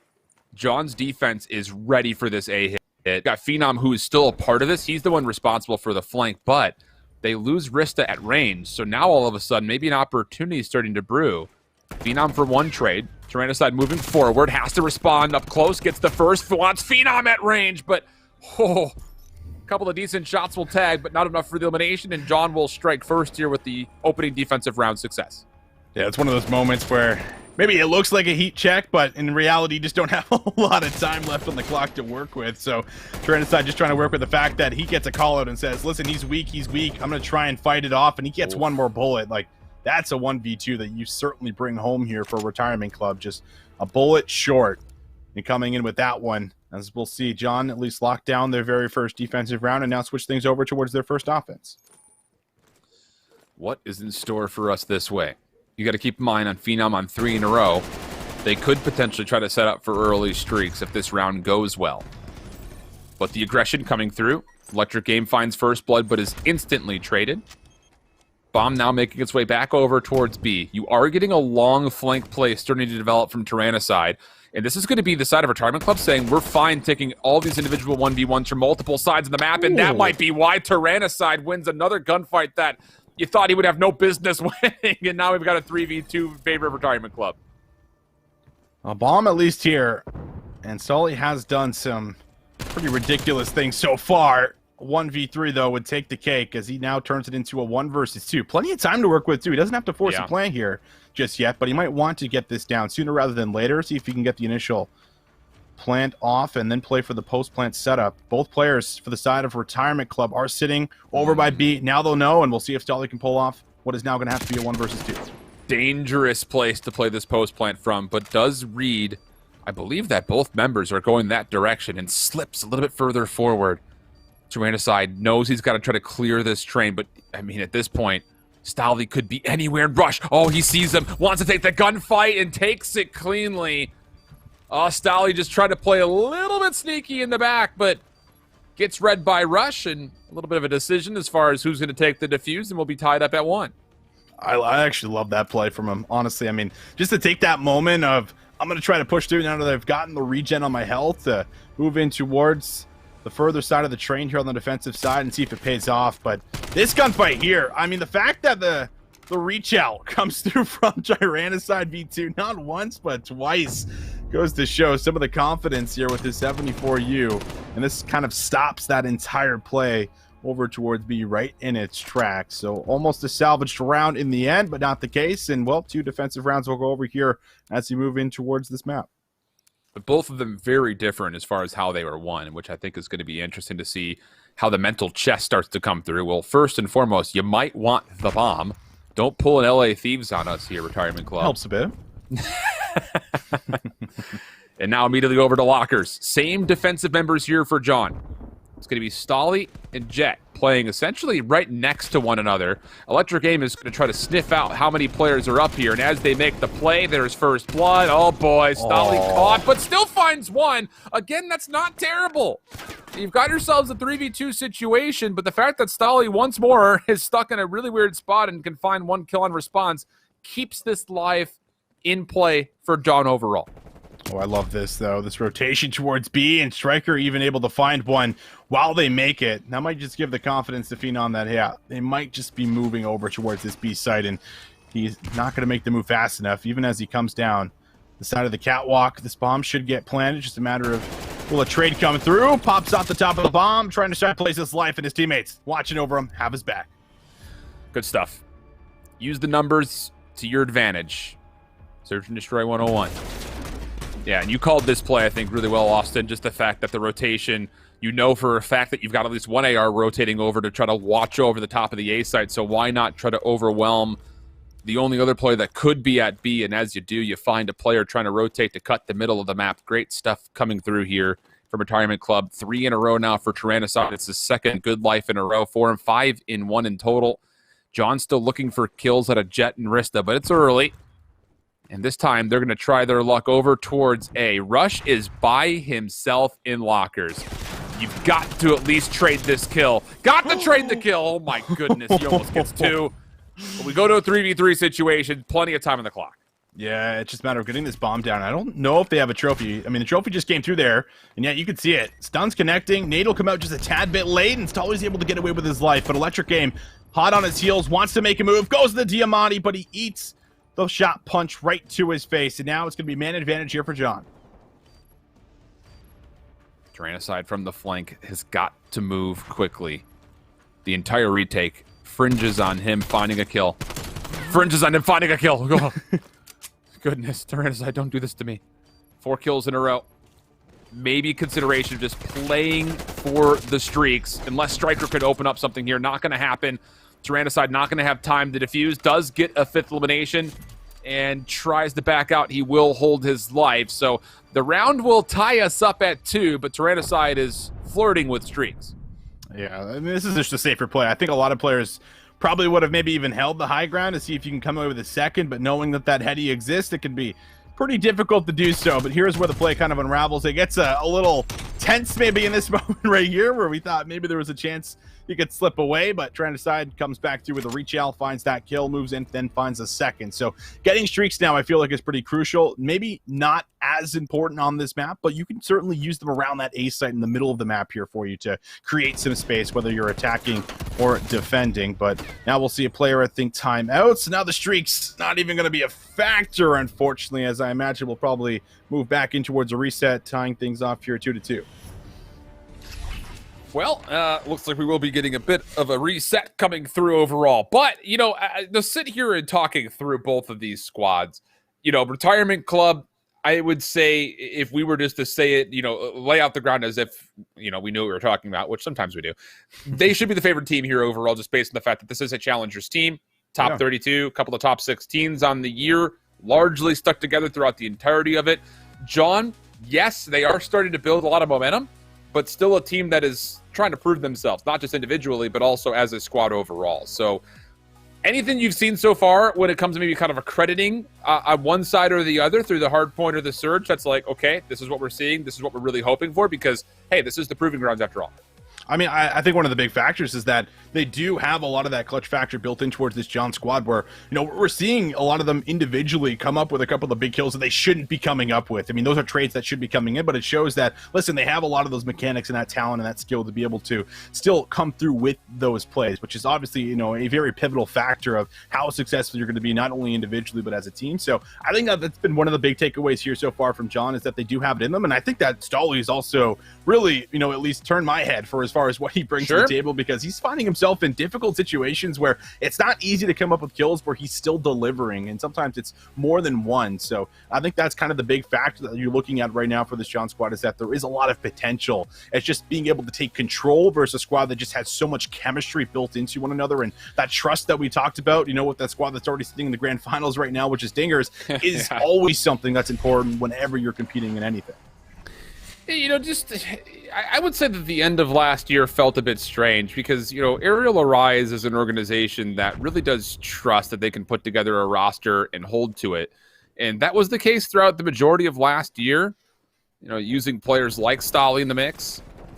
That gets changed around, and, well, now we've got him in a position to where he's kind of still searching for a squad, it kind of feels like, and maybe trying to rebuild that favor that was kind of being generated throughout the Modern Warfare year. And speaking of favor, Retirement Club, a couple of kills in a row. Phenom Right on the face. Yeah. All you can do is put the controller down and just watch yourself explode in a million pieces. I don't know if I've seen one of those. Like, I've seen plenty of Semtex sticks, but one like right to the noggin. I don't know if I've seen one of those yet here. And look at the hip fire too, just bringing that one home. Electric Aim, just really one of those younger talents that's just been in the scene now for a couple of years and shows, you know, what he can bring. Does the exact same thing when it comes down to LAN. And of course, for anyone tuning in, this will be the first 1-2-4, as we did reset things here at 2 apiece. So keep that in the back of your mind. Unfortunately, Streak's not going to be a factor for a Tyrannicide, but Electric Game just got the ace, and now Streaks for him could be on the table if he can keep this going. I'll be keeping that first to 4 in the front of my mind, Austin, because my mind is not what it used to be in my old age. Old tender age. Not that old, Alan. It's getting bad, brother. Full rotation of the bomb going through the offensive spawn back to B, and my goodness, I think we all were looking at the minimap and saw a timing that could unfold, and oh boy, Electric Aim might still have that Tyrannicide working with them, but the trades are not all that favorable. So that does now mean Striker finds himself in a 1v2. Plenty of time to work this back over to A if they want to, but it looks like Rista is going to try to sit there and IGL this and say, well, maybe we can find him on the cross first and then decide where exactly we want to take this bomb. It was done to get thrown out. I have to imagine that might have been there from Striker. but they're positioning like they're expecting him to be cutting the map right now, which is just about what every player would want to do in a 1 versus 2. Get the information on where they're attacking first, so you can set yourself up for the retake. But the bomb's now going down to B. That information will be gifted over towards Striker. Is looking to make that move right through the middle. Shots have been taken. The nade is thrown out, and Rista, watching right over his teammate, will be able to combine with the team shots to tie things up here. Yeah. Okay. So that puts us into what is technically 3-3 overall. And again, I got to go back to that rotation from the side of John, where they're running all the way back to the offensive spawn. You had 2 members of Retirement Club up top in the overpass. If one of them looks back towards the offensive spawn, holy cannoli, that could have been a play to set up for the ages. But that doesn't happen. Not in this universe, at least. So we go back to squared up, and now Retirement Club with their next offense. And to be fair, you got to remember, they've loved to take this thing over to A, which would mean that if it happens again, it's going to be likely Stolly and Jet that would have to be the ones responsible for it. But this time, defensively, different look coming through. Jet's going to play in the trains, finds First Blood cleanly, and watch out for Stolly. He's already in the back, but okay, Striker does watch out for Stolly and finds the kill to make it now a 3v3. And they try to punish the middle of the map, knowing that Retirement Club has been liking this A site here, but doesn't work out for them. The good news is that Jet gets the kill and then gets away and is still playing close towards the bomb. It's Phenom watching right over him beautifully. So Rush is forced to back down for a quick moment. They do invest the trophy system here, which means that they are still looking to make something happen in and around, but Phenom does not throw the best of Semtexes, finds himself, and now this bomb immediately rotates over towards B for what looks to be a plant. It's going to be planted successfully and safely. Jet still working that mid-train where he found First Blood. Gonna have to do a lot more than that. Electric Game, I think he just sees him. Yeah, it sure does. Opening shots, decent. No wall bang there, but the follow-up, no problem. That will be now an advantage coming through for Retirement Club, 4-3 up. Just about the whole way through the series, even the map 1, it's been mainly controlled from Retirement Club, and I mean, hot on their heels the whole time. Certainly has been this John squad, but they've never been able to take full control just yet, and now this is a moment where you feel like they might have to make sure that things do not get a little out of hand. Just 1 round away if you're able to close out this defensive round. And John want to stick towards their guns, go back towards what has worked for them at least a couple of times, see if they can make some of these opening engagements go their way. They do find the first one, but Electric Game trades things back to put us in the 3 versus 3. Still another engagement to come, likely pretty quickly. Striker playing frontside ticket, finds one, but Stolly there for the immediate response. Rush also dropping simultaneously, leaves Electric Game in a 1v2. Is playing down low by info. There's an opportunity here, maybe for an angle. Decent damage, but no kills, and now things become difficult. You're about to get overwhelmed and surrounded. Well, the kill will be there. So round for round we go, back and forth. A little teeter-totter search and destroy action. You're gonna remember it's first to 4. That's when you say first and 4 at the same time. It's forced. I was forced to say forced. You were. And now you're looking at what has been a massive change for the first half of the game that was mainly defensively won. So now what has mainly been offensively won as we've gotten more in towards this, and defensive positions have been figured out and have been able to break these down here. Both teams doing a good job of that. A chance to put them on match point coming in towards this round as Jet Kenobi, he's been controlling in and around this 8-bomb area, looking to do so again as lots of shots coming in, tacticals, nades, you name it. No one going down, however, and now Tyrannicide might be looking to try to move in to find some kills. And these little stun checks have been fine, but that's a solo chow from Electric Game, of which I don't even know how he finds one. Tyrannicide was there to follow up. He gets the second, no problem. And how about the push through for Rush here? This is going to lead to a huge opportunity for him to make sure no post-plant breakdown occurs. I mean, Rista seems to know he's here, and oh, it's a heck of a read from Rista. Gets himself a second, so now it's just down to Striker. Playing with the objective in his favor over in lockers. Holding a corner, but is going to have to check. And as he checks, he's not going to see anything. Turns around, finds the first. Rista looking for his 3rd elimination. Moving quickly, Striker in the corner, getting a couple of the tags off, but not enough for the full kill. And Libby John, right back in the mix. They put themselves now on map point. Oh, man, what a play coming through for Rista. It's just that read on towards Rush, right? Right in towards the train where we might get to see it here again. And they must have got some kind of information on that move coming through the middle of the map where they didn't want to take maybe the immediate challenges. But look at Rista. He gives a little right check to make sure he's not in the doorway. And then once he finds the skill, he absolutely knows that push is coming. And he waits for it beautifully, finds that pickup, will play his life, and ends up getting a 74U in the process to come away with the third. So a big round coming here for Rista to put them now on what will be map point if they can win this round. Oh boy. Here we go. John looking to strike first in the series. Oh, in the map, sorry. Trying to tie this thing up 1-1. Retirement Club defensively are all over and through B. Rista's about to be tested. Finds one. Knows that there's a second, keeps his life on the angle. The Semtex will essentially give him an escape route. Goes prone, nearly finds the kill, but meanwhile, that's fine. You go 1 for 1. The rest of your team has pushed onto the A site for a free plant. So now it's tasked to Retirement Club to find a way in for a retake. And Jet, okay, I was about to say, he almost doesn't see Tyrannicide whatsoever, but now he's stuck. Trade will come through 3v2. Retirement Club moving quickly to retake some key angles. And it just comes down to Phenom after one more trade was in play. Phenom re-wrapping around the back through train. Has to check this bomb for a defuse. Shoulders. Not going to see anybody on it, but sees one instead contesting. Gets out of the plane. Now all of a sudden, resetting the fight. 14 seconds on the clock. Tyrannicide has jumped it. Phenom has to get up and get over. Trying to get through. Will be there just in time. And we've got ourselves a tied series, 1 apiece. Just a couple of big plays, and this is also Phenom, who has not gotten a kill, going in towards what was the reset of this map. So really struggling, but when you call for that big moment and he needs to bring it, that's exactly what ends up happening here for him, and gets a 1 versus 2 clutch, just playing his life, finessing. And I mean, Express has certainly changed from back in Black Ops 2 to now, because when he used to run through that train, Alan, it would just make some of the loudest, squeakiest sounds imaginable. Now you can run through there, get in and out of the window, kind of finesse and play those moments around the bomb set a little easier. And that's exactly what Phenom does there for us in those final moments.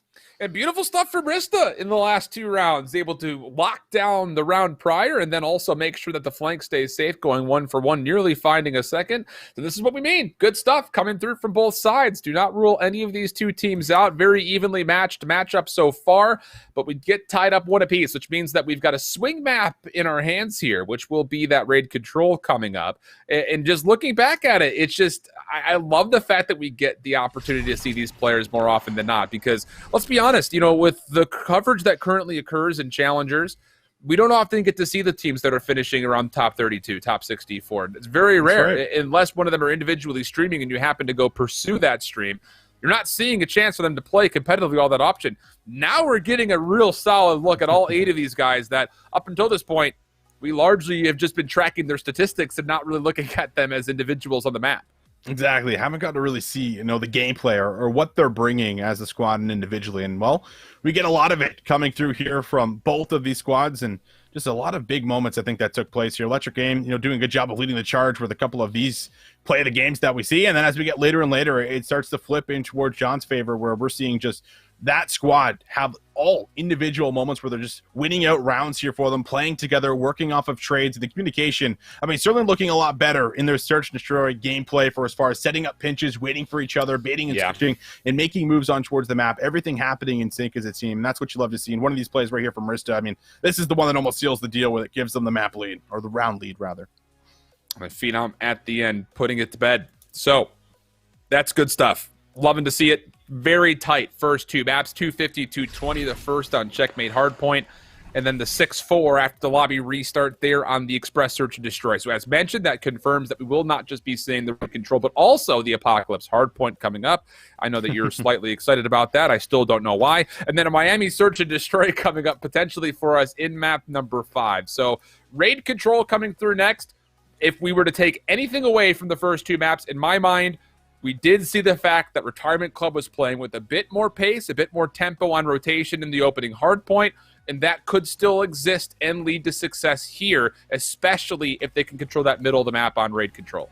the big factor I think going in towards of all maps that we have here for us raid control is that, you know, big explosive players can just make the difference when you're talking about what is, you know, a very slay heavy map, like the most slay heavy map that we have, you know, out of the rotation right now in towards control. And if you're doing a better job of finding those kills and you're taking away, you know, things like the middle of the map here and just controlling dividers and open stairs to be able to weave through on defense and things like this, like it's just going to give you, you know, such a better time for as far as locking down defenses. But when you look at offenses for both of these squads, I mean, like at any given moment, it feels like from what we've seen over the course of these two maps, every player has that ability in them to be able to find that two-piece, open up one side of the map, and move in towards the objective to, you know, create some alternative pressure that is going to draw more defenders towards them here. And when you have a team that has, you know, this many clutch players, so to speak, it makes things a little bit difficult than the defense because you're not always just relying on the setup saying, all right, we got two players over here, it should be okay, and then they drop immediately like, all right, we got to shift. And, you know, you have to make those split-second decisions sometimes here. So it should be actually a really fun one coming in towards this map 3. Hopefully will be. Hopefully will be.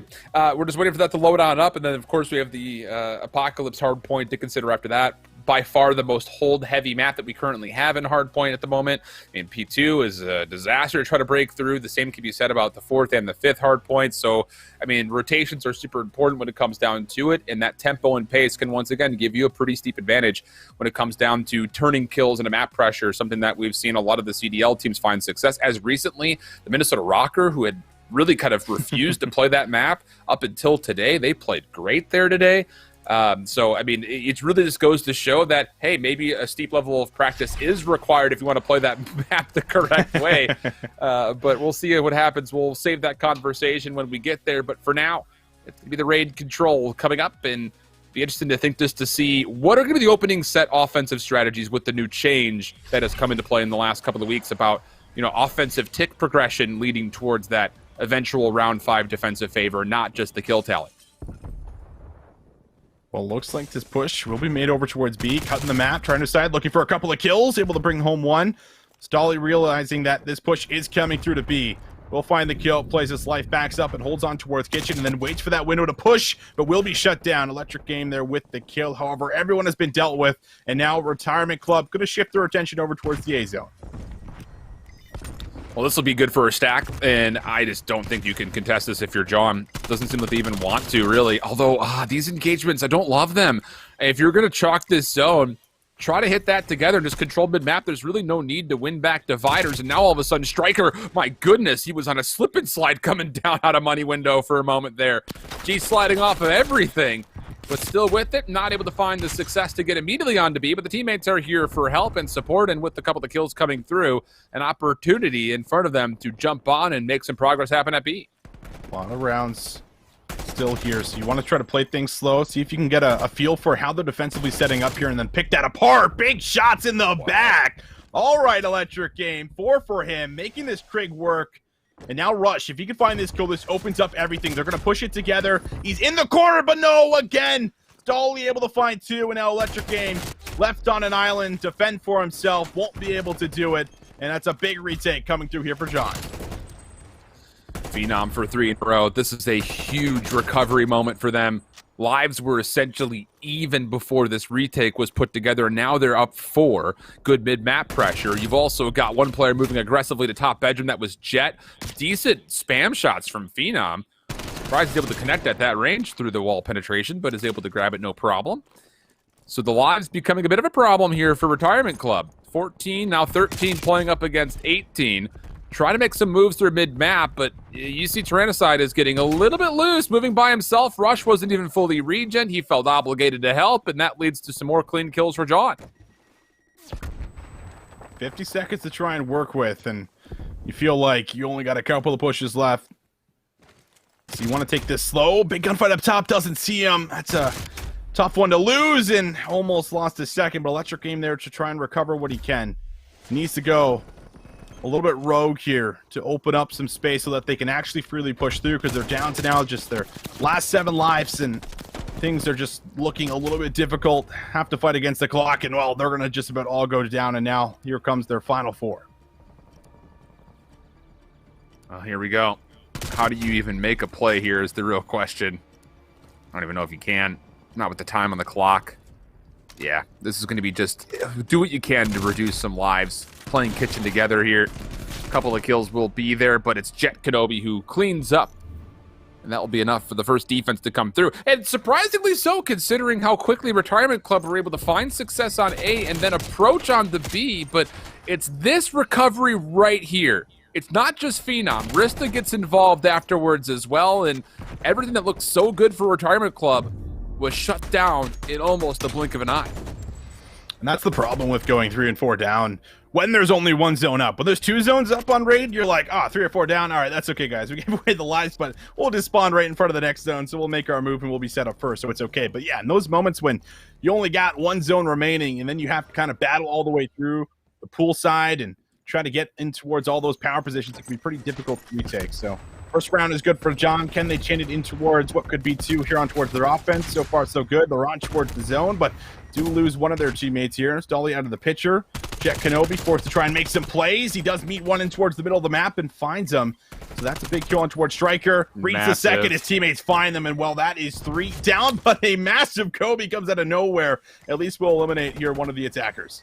I was going to say, maybe if Rush can find some success from Dividers, there's a chance to fully retake this. But now if they are going to do that, they have to move from the front, which, honestly speaking, was a little bit easier than it should have been. Stolly never really moved from mid-map to come over and help. He's still playing for kitchen control, which is not a requirement to grab the A zone. So a bit puzzling on the rotation here off the second set of spawns for John. They get caught mid-map, and well, Phenom is trying to make a solo play for A. He actually does win it off screen with a pistol, so now there's actually an opportunity to double up on both zones at the same time. And, well, you have to keep your life here. Okay, there you go. Finds a couple of tags, wins the gunfight, and that will be an extra 60 seconds on the clock. And a life lead starting to unfold here for John as they're immediately on to B. Yeah, not just that, but exactly. They're able to move right in, and oh my, Stolly just finds a kill he should never have. And Jet Kenobi, meanwhile, he's clearing out the kitchen. Everyone running on the zone. 1 tick of progress, that's all you need. You go 2-0 up. They try to turn the last little bit of defense starting to come on through, but no one can get a touch on the zone. Risto with the big kill puts him on 3 to end the round. And wow, just a beautiful pivot from one zone to the next, able to come away with a very convincing round number 2. I mean, it's just so surprising because at another moment where you feel like the rotation is not going to be quite what you need to see to cleanly take A and get B, but you have to give credit to Phenom. In this moment, he wins that 1 gunfight and then a second with the pistol to secure the A zone. If he doesn't come away with that A zone, John's in a really weird position. But fortunately, he wins the 1v2 off screen, and then you've got John members already ready to go towards B. So you turn potential disaster into great success. And now up 2 with 2 players working on streaks. You've got some work to really kind of put this one away just by streaks alone if you can earn them. Electric Game, same challenge we saw last time around, doesn't go his way. And well, his teammates also dying around the zone. So already, A has been dealt with. That entire first tick, that was about halfway through, will be depleted. And you can see now Retirement Club having to make moves in and around B, which could be good news for them if they're able to actually come away with a tick or 2. Good nade here from Trier on his side. That means that he puts on the Jets and makes the move, but Stolly says no. Trade there for Striker, but he's now left all alone here as his teammates are sitting inside of Kitchen. Oh, but Jet wins his 6th gunfight inside of Kitchen to clear that pressure up. So 1 tick of progress, sure, but Jet's on 6. 1 away from being able to start earning streaks. Striker, who has been existing in basketball, comes back to the point, loses the gunfight to Jet, so now at least the artillery has been earned. Jet still trying to keep himself involved in the play towards B defensively. 2nd tick of progress is in. The flank play not successful, and that's going to have to be a chalk. You just need to get this 8th kill if you're Jet. He's not going to bother trying to G-slide forward to contest. So you do give up the tick of progress and 60 seconds of the clock, but you've already got Stolly in a very good position through Art to make sure that you can kill off extra time and, more importantly, extra lives.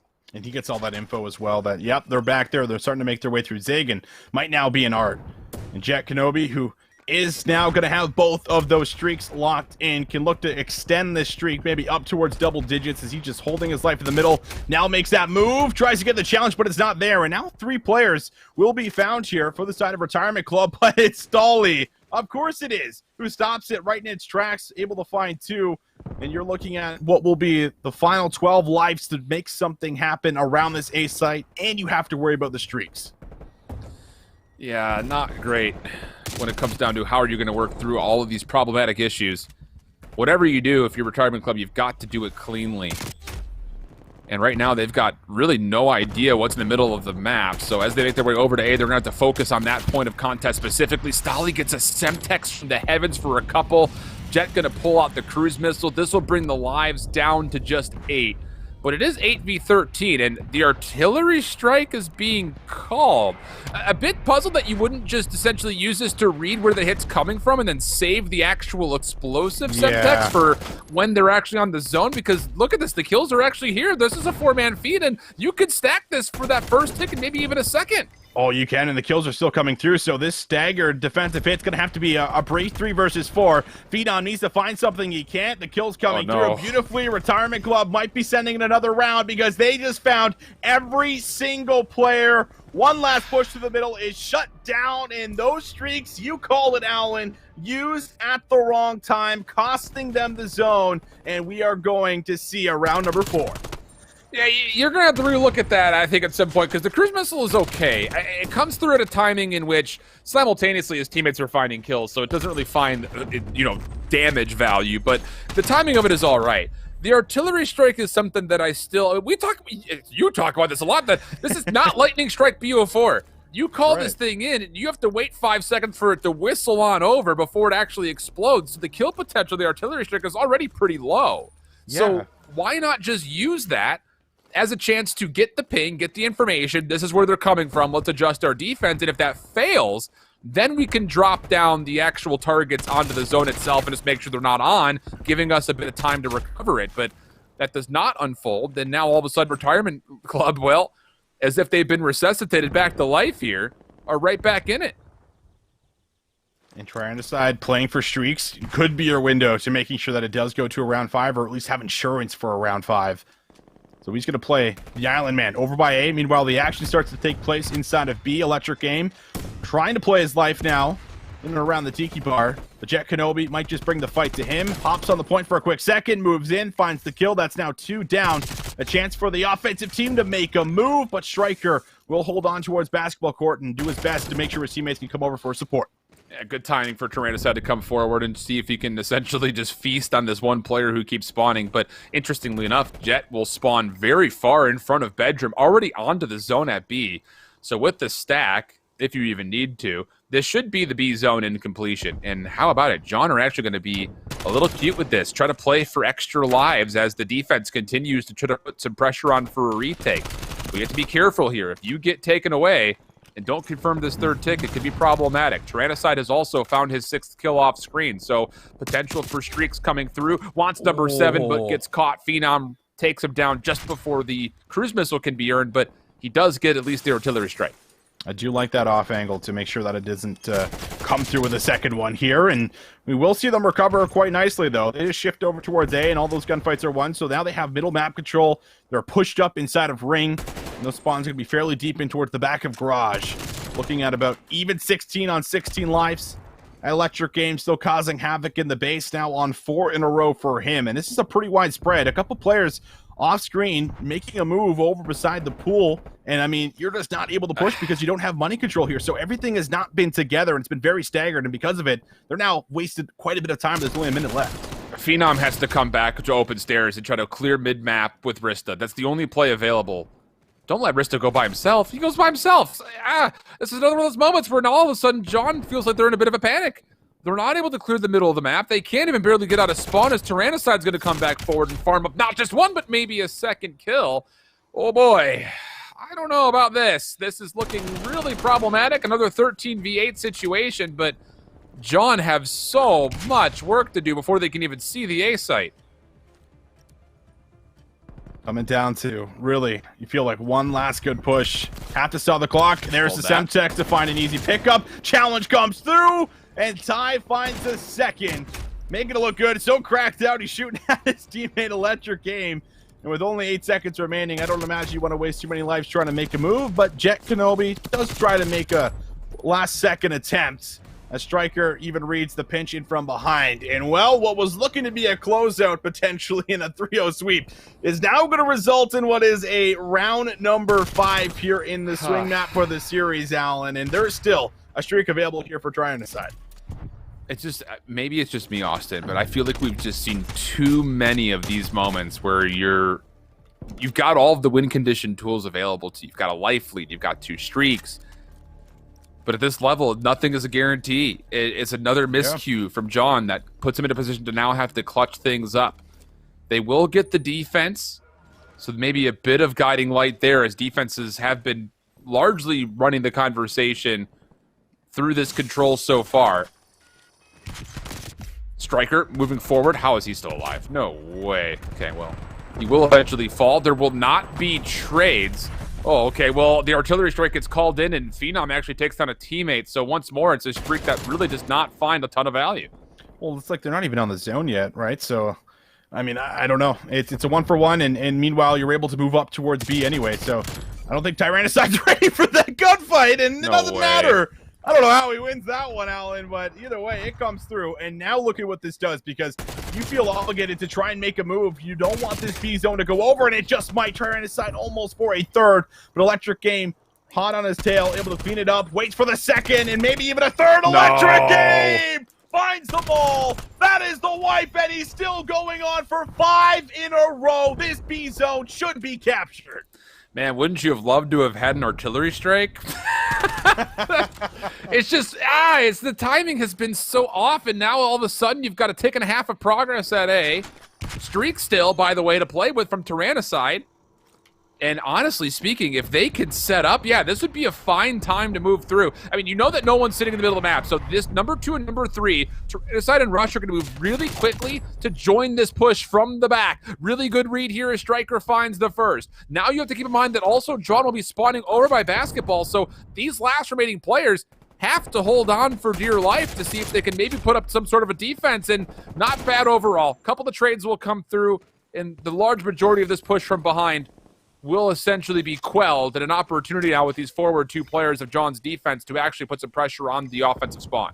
I like that play from Stolly. He finds 1 kill on the respawn. He moves right back towards the zone, and that's going to actually help them from being put in towards a situation where they have to battle from the front. So a good job cutting off the support. Now you need to battle out here from your side of the spawn. If you are, in fact, Retirement Club, going to be pretty difficult to do, but they have a minute to make it happen. Now we're looking at lives that are also in their favor. Gunfight in the middle of the map. Rush able to find the shots there. And now we'll see the artillery come raining down. Doesn't find its mark. The second tick looks to be in. Maybe even the third. Looking for one last attempt to come to the middle of the map. It needs to be now. The shot's won. Rush for a second. Gets the help. And the reverse sweep in the control comes on through. 3 straight rounds to take the lead in the series.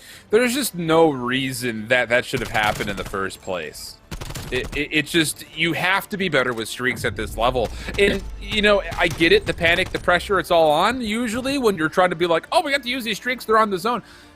That has not been the case in the times that we've seen these streaks come through for John. Definitely something that if these guys are a collective and they're trying to play for something beyond just this tournament, you need to go back and relook at, because it just feels so bad. I mean, you've got win condition built 3 times over by these different streaks you've got in the mix, and they all come up completely empty. And I don't mean empty in the form that, like, hey, they're not finding eliminations, but the timing of them is just really large to what we're looking at. But at the same point, don't want to take too much away, because you had Electric Game doing incredible stuff in the opening, and then again in round 5, helping this little mini reverse sweep happen here in the control. Hey, man, we framed it out right before we got in towards this map, too, saying, like, everyone has, you know, just the ability to explode at any of those big moments. And Electric Game is the one to do it, at least for his squad, in a couple of them. The start and then the end, to not only clear out space for the B zone to go over, but also to get the streaks to really solidify it and bring it home. So it just, you really can't even explain in words on how big of a moment that is. But Electric Game able to do it, make sure that they do, in fact, make that comeback happen. And now what does that do to your mental going in towards, you know, what is this 4th map here, Alan, where it's like, we were 2-0 up, we should be in the lead, we should have the chance to be able to close this out and make sure it doesn't go towards Miami, where now you're forced to make sure it does go to a map 5. So things completely shift around, and you got to take a big reset before moving in towards that apocalypse, which is going to be complete chaos as we always know it.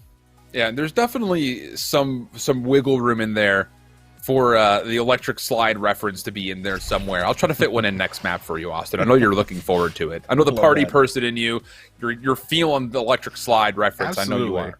we'll try to fit it in there some point. But like you mentioned, Apocalypse is now going to be coming forward. If it goes the opposite direction, if John can take it, we will see Miami as map number 5 overall. But when we get to Apocalypse, I mean, well, we already talked about it at least before we got into raid just briefly. Rotation heavy. Try to get set up first, because once you're set up, it's very difficult to break a number of these hills. And that will lead to, I would say, just a little bit more favor towards Retirement Club overall, not just because of what we saw on Checkmate, but even in that little 3-round burst that they put together on the Control, a lot of it was done with proper rotations, with great timings, great focus. Even that late play through Kitchen Run, the back of Laundry, they're playing as a collective, cohesive unit. So I'm really kind of putting the pressure onto John to have to respond and largely just come out swinging. If you can find some good time on the first and then hold the second, give yourself some momentum to play with early, because so far they've had to play from the behind nearly every single map, with the only exception being that raid control, which they unfortunately couldn't close out. I think that's actually one of the biggest factors, you know, for as far as like a key to victory, so to speak, on Apocalypse is really coming out and like setting the pace, simply because we see 3 subs, on each team, which means that things are just happening a lot faster, and trades and gunfights are sometimes being taken, amongst all the chaos that is, thinking about rotation, thinking about what we have for the setup, where every player is, while you're tracking names and things like this. So it can be kind of a lot lost in translation for as far as when you are communicating and setting up a lot of these plays. And if you're able to come out fast and kind of set that pace, be able to win over P1 control, especially if you're on the good side, and force those spawns even deeper, then that just puts so much pressure on the team that has to not only think about making sure this time doesn't go for free, but we still have to somehow find a way into the back of the temple. So I mean, it really is like so difficult to do at times, especially when you are playing with teams that are experienced with one another. When you're coming down towards these maps, it just take a lot of coordination and and a lot of support to rely on one another to be able to back each other up at any given moment. So we'll see what all unfolds. I mean, I'll be interested, because you've mentioned a lot. We have been seeing a lot of SMG play on screen, but during that checkmate, there were 2-2 split with 2 ARs, 2 SMGs. You have to feel that will probably be in the mix here once more for the Apocalypse, just because of the fact that the rotations are so important to lock down. And I think the other thing beyond that, what we're seeing, a lot of the CDL teams that have found some very high success, London Royal Ravens have been playing this map actually really nicely. They love to get a very expansive zone around the hard points that are not normally looked at as money hills. The third one, the first one, they're really good at pushing the envelope, forcing you to spawn in one corner and be contested every single moment. Like, they're literally finding ways to spawn trap on this map, which at times feels like it's almost an impossibility to do because of how the map is formed. It's like that weird like boot shape where like the very top of it has like that little leg portion. I don't know. I'm thinking of boots. I don't know why. But this is kind of that top left corner is very difficult to use as kind of a spawn trap location through 3, 1, and 2. But there have been teams that have found success keeping the pressure on every minute when it comes down to the team that's trying to break some of these hard hills to get through. Yeah, I think that comes with, the buildings that you have and the positions that they are, as well as with like the 2 levels too, right? Like, it can be just really hard to track a player down. You look on the mini map as you're running up and towards the hill and you see your teammate die, you're like, I got your trade. It's like, wait, I don't know where he went. It can be so hard sometimes to like figure out where they're going because of how slippery you can be, and that kind of plays a factor into just being that roaming SMG where just about every single player can actually fulfill that role. And we're not looking at the beginning of the game where there's much larger maps and you almost have like a player that's kind of just dedicated towards that role simply because they're able to fulfill that play style, where I feel like it's just so much easier to do on Apocalypse. Even if you are like a flex player, I think you can just fit in towards playing something like that quite easily just because of the design of the map here for us. So it should be interesting, but we're just about ready to load in towards this one. You can already see what has happened so far in towards this series. A very competitive one at that. I mean, 250 to 220 here for us, Alan. You got 6-4 on the Express, 3-2 coming through on the raid control. Like, this really has been neck and neck just about the whole way through for us. Well, you have to feel like we're going to get a good one here. I mean, this map, it feels like it's either a blowout or it's a 10-point game. I don't there have not been too many instances where I feel like it's been like, oh yeah, it was like a 250 to 160. No, it's like it was 250 to 8 or 250 to 248. That's really what we get when it feels like on this map. Retirement Club will be the squad starting things off from the favored side, though. So John will be tasked to break through.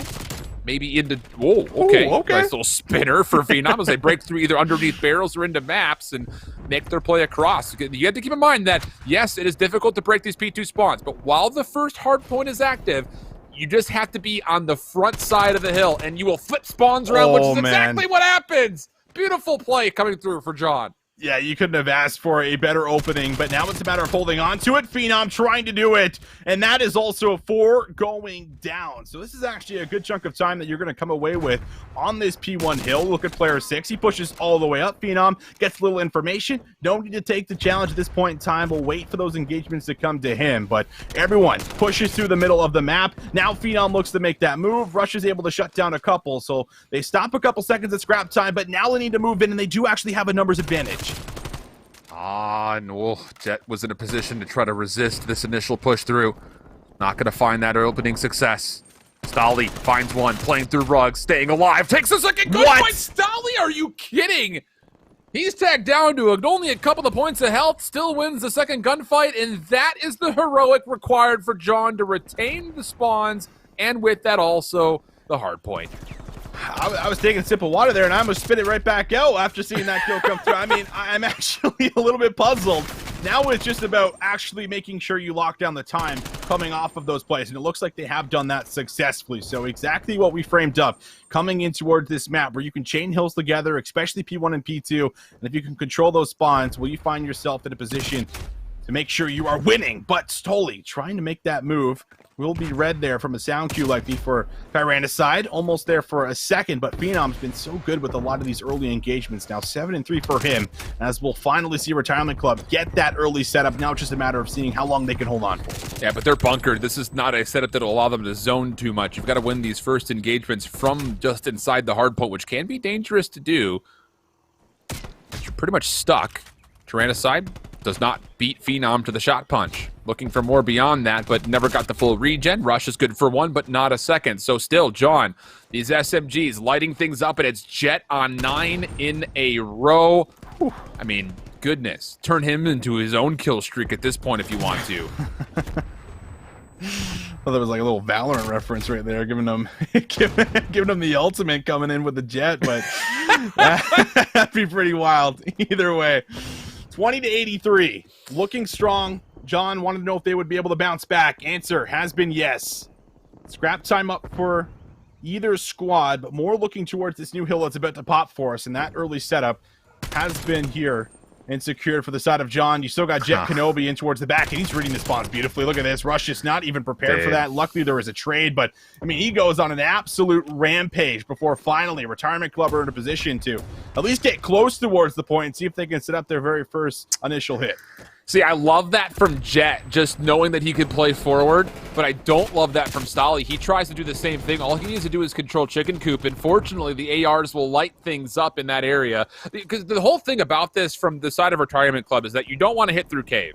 That is like the no-no zone. You just never want to go that direction, at least not with numbers. Maybe you could set up a little bit of a late pinch from that position, but you can't just full flood through there.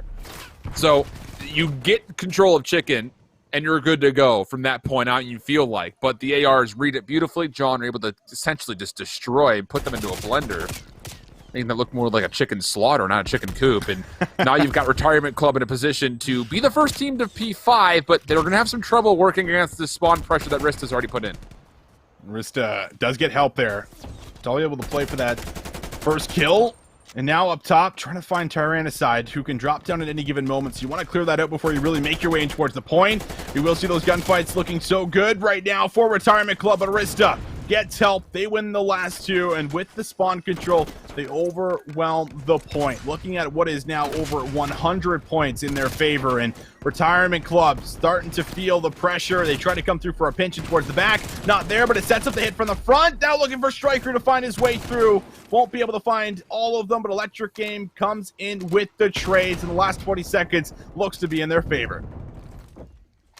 Good stuff here, but still down over 100 points. Gonna have to win a rotation to get over to 2. Tyrannicide already making that play unfold. You see Stolly number 7 is making a play to try to meet him in the back. That would be a 1v1 for proximal spawns. Right v left is kind of what we're looking at here as soon as this first hard point opens up. But you don't want to be too short-handed here, because if you leave yourself with only 1 or 2 members over the middle of the map, you can still find a lot of time here. And while Tyrannicide does lose the gunfight in the back, and my goodness, between Jet and Phenom, this kind of pick your poison at the moment. They are playing absolutely lights out. Phenom looking for more. There is kill number 4 for him. Streaks maybe on the table. Do you have a bit of a route being made, however, from Rush? He does find his way towards the back of the temple, and Phenom realizes it's his job to come and find him, but Rush actually able to take down 2. This stalls a lot of time, but it hasn't resulted in stopping time from going over on the hard point itself. And now Jet Kenobi, who's kind of just caught back here, just waiting for these gunfights. It is all 4 players available, but they have to try to find these kills quickly. Look, Rista's just enjoying his time on the hard point. You're in leader's advantage right now if you're John. And it's so difficult. We see so many teams make this decision where you've got 35, 40 seconds left on the old hard point, but you're sitting there and you're maybe even overvaluing the rotation with so much time on the previous hill. And now look, they spend 40 seconds trying to work for P2 spawns. They don't even get those. So at this point, game is just over. It's just so difficult. And we see it on Moscow and we see it on this map. I get it. I know what you're going for, but it's mismanaged. You have to play for the hard point first before you can play for a rotation like that.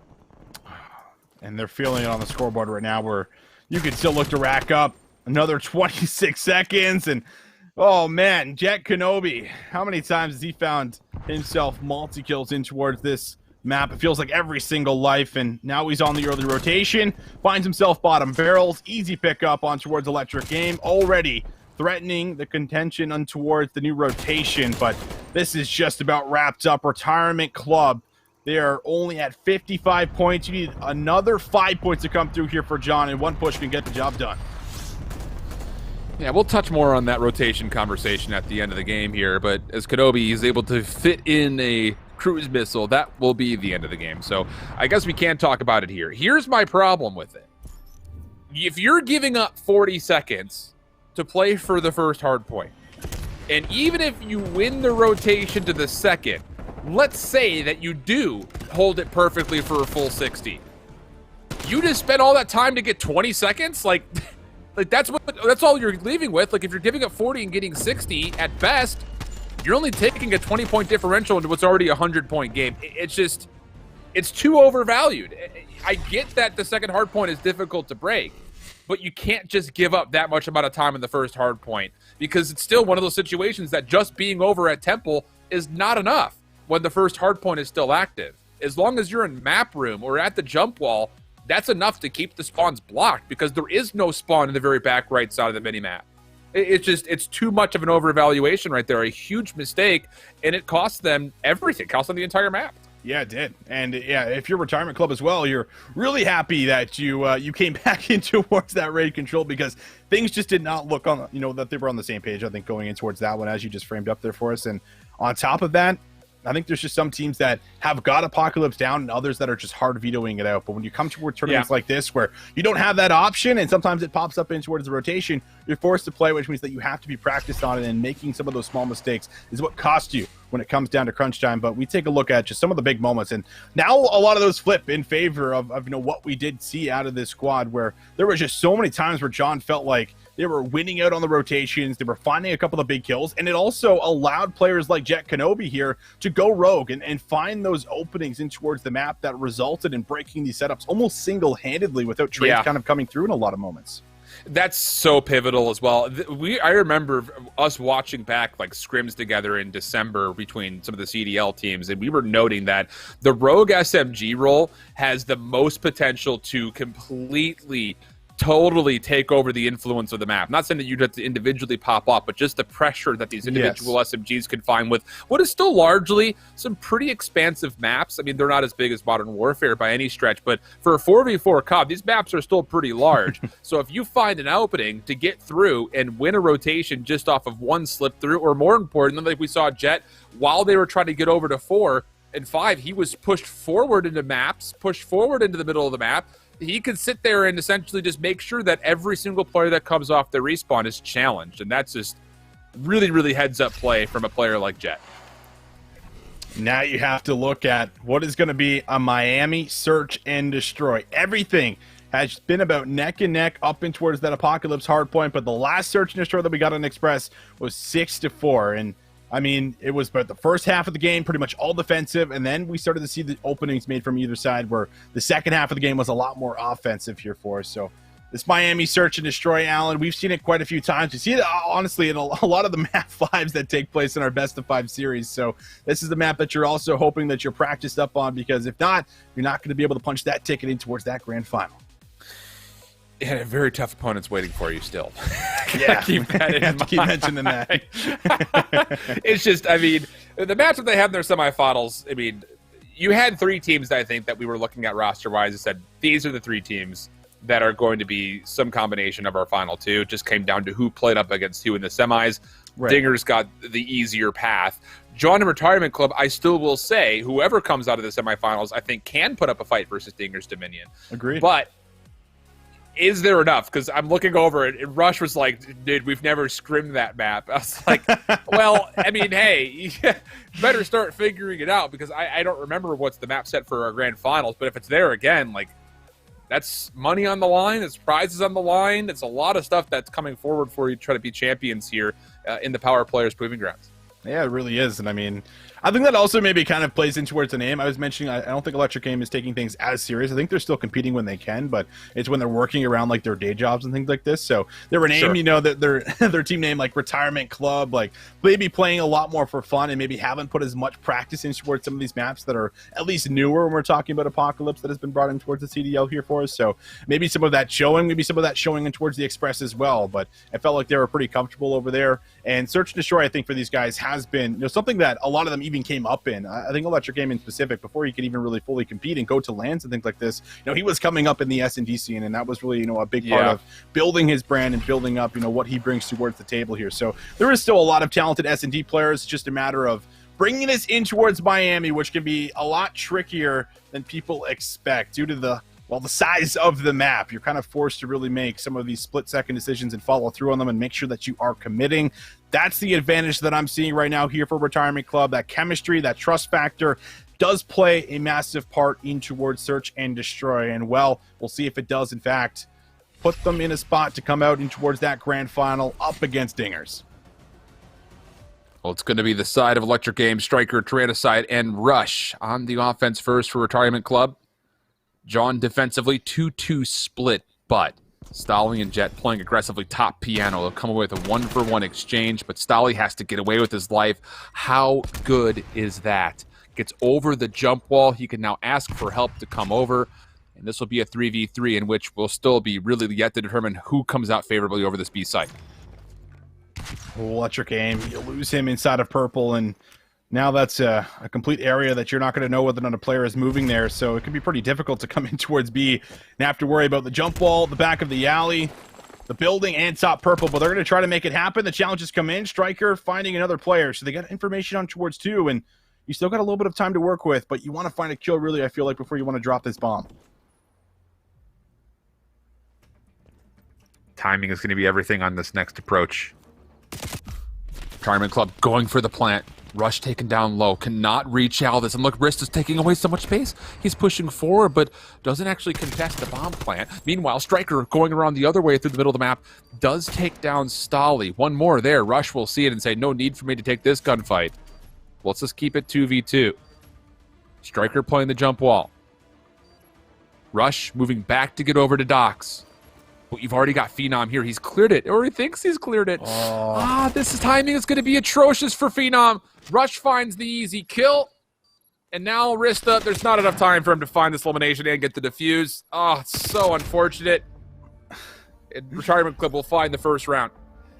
Actually, I think what happened there was because both players went out towards the middle of the street, even though it was a Krig and a 74U, when Striker, finds this kill and backs up, I think that's the timing and the communication that comes through here for the squad where they're thinking, oh wait, that was the same player, and he's now back up towards purple, so I don't need to worry about this close angle. And meanwhile, Striker was actually sitting right here inside of the half wall jump, so it gives him that bit of timing to kind of work, and you just have that complete wrap back that ends up taking place as well to come out with an important round. Rush brings home that one to secure it, and that is going to be Retirement Club starting things off strong. You want to find those offensive rounds, and that's what they're able to bring home here for the first one. John going to give our first look over towards A. But watch out for Tyrannicide mid-map.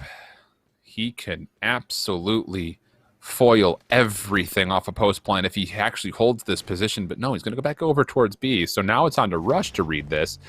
Bomb moving quickly. Tyrannicide does find a favorable angle versus Rista, but the bomb is still going to be planted. And with this one player in Phenom sitting on top of the boat, that's going to be a very difficult position to take an AR down from. You do have a man advantage, though. Rista down, but Jet Kenobi able to even things up. Phenom's role here is everything as Tyrannicide comes all the way through the back. Won't be able to read it, so man advantage.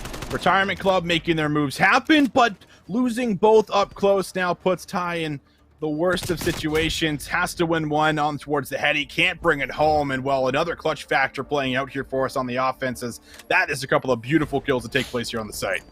Yeah, great stuff. It really is. It's one of those things that you lose that first blood. I think you're hoping for a post plant to where you can keep your one player of Rista alive by curve in front of Hotel, but as soon as he falls, you sit there and say, okay, well, we know they're pushing through from behind us. Let's just read what's in front. Oh, it's only Rush. All right, let's get the bomb planted and set it up for a post plant position off the boat. And Phenom never even shrugs to give that spot away, really. So good stuff right there from John to make a quick read, a quick adjustment, and go offense for offense and tie things at one. Last time it was towards B, aggressive hit through purple. This time they want to go over towards A and see if they could maybe test the waters a little bit. These first kills and these opening engagements, such an important factor. And you have Tyrannicide is playing the island man, needs to play his life, but Stolly, how many times has he been aggressive in S&D? And as much as he goes for a 1-for-1, this gives you the information, but you lost Phenom, and now this opens up the site. You can move in for a plan. Of course, they don't know it, but they might be able to get on towards the bomb now. Electric Aim will drop it. Oh, I mean, they should know it. How often do we see three members defensively stacked onto A? I think I make it counted on one finger. So Tyrannicide, he finds a nice little angle here to watch the mid-cross, although he doesn't actually fully see Jet, or maybe does he? He knows that there's potential threats coming through, but Jet has sliced this defense right down the middle. I don't think he's seen Rush yet. Time is becoming a problem, so you've got to go.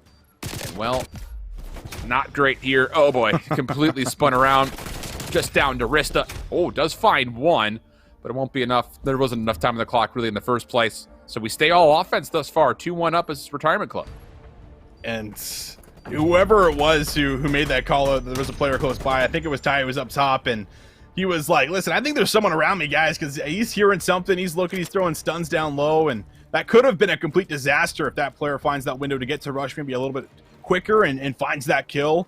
Kind of puts everyone in a bit of an isolation position with no real trades to come through based off where Ty was. So a chance, but will not be capitalized on. And now we'll see Retirement Club still hold through. Actually, offense is the whole way through on Miami. Not something that we'll typically see very, very often, but chance to shut things down now on the defense. It's still going to be Rush's responsibility for stopping this push over towards A. He gets the information and should be able to make sure that support is on its way. And look at Rista. He's not playing a curve anymore. He's just going to sit up top. Phenom? What in the world? No buoys will decide where I can swim out to. He's still thinking there's someone out in the water. Yeah, That's fine, Rush. Dude, that's too funny. I really need to know what he thought he saw. Yeah. Tyrannicide trying to cut this play. He's going to try to push forward onto Phenom, who's making up for some sporadic shots into the ocean. And that'll be enough for a 2-2. What is he shooting at? I have no idea. I mean, I don't think I've ever even seen anyone go out in the water, at least in competitive play, so I have no idea what he saw, but something caught his eye. He took some shots, realized, and it's not even like he took a couple, too. I think he unloaded about half his clip, so he wanted to really make sure no one was swimming where they shouldn't be, getting in from behind on flanks. Either way, it results in what is going to be things tied back up. We go back towards the Express S&D, and this was a lot of what happened round for round for both squads. You know, no one really taking a 2-round advantage here for us, just going up by one and tying it up. And now we'll go on board with Retirement Club as they make their offensive push in towards B. They do have some room to work with in towards the garage, and they've actually made a lot of ground fairly quickly. Yeah, this is looking really solid. Tyrannicide for first ball. It's actually over towards A, so Stolly and Jet, they have to go huge right here. Trophy system. How clutch is that? Striker going to push forward. Even trades, though. And that's actually the bomb that's down. So now an opportunity. If Jet can finesse this angle there might be a chance for him to save this round completely, but the bomb will get collected. Rista still has to rotate, and he's being tried by Tyrannicide as the bomb gets planted simultaneously. Shots will go through, and in this 2 versus 3, pretty difficult to come through on what would have to be the retake. And Rush just going to play his life. Realize he doesn't need to throw it away. Will find one. Easy pickup. Jet Kenobi's down, leaving it all up to Rista. Able to grab the first one here, but still has his hands full. Have to come away with the last 2, fighting from the low ground. I think he spots out Ty. Does take a nice challenge. Shots there, but high ground will hold strong and still remaining in the lead. Retirement Club up now by 1 again. All offense so far as well. So we have to see which team can really set themselves up with a good defensive adjustment. We've seen a couple of rounds that, well, for the defense of John, Stolly has played aggressive through the beachfront. He's played up top with Jet inside of B. Neither have been successful to this point. Retirement Club, on the other hand, have only kept Rush over towards A. And every single hit from John so far has been to A.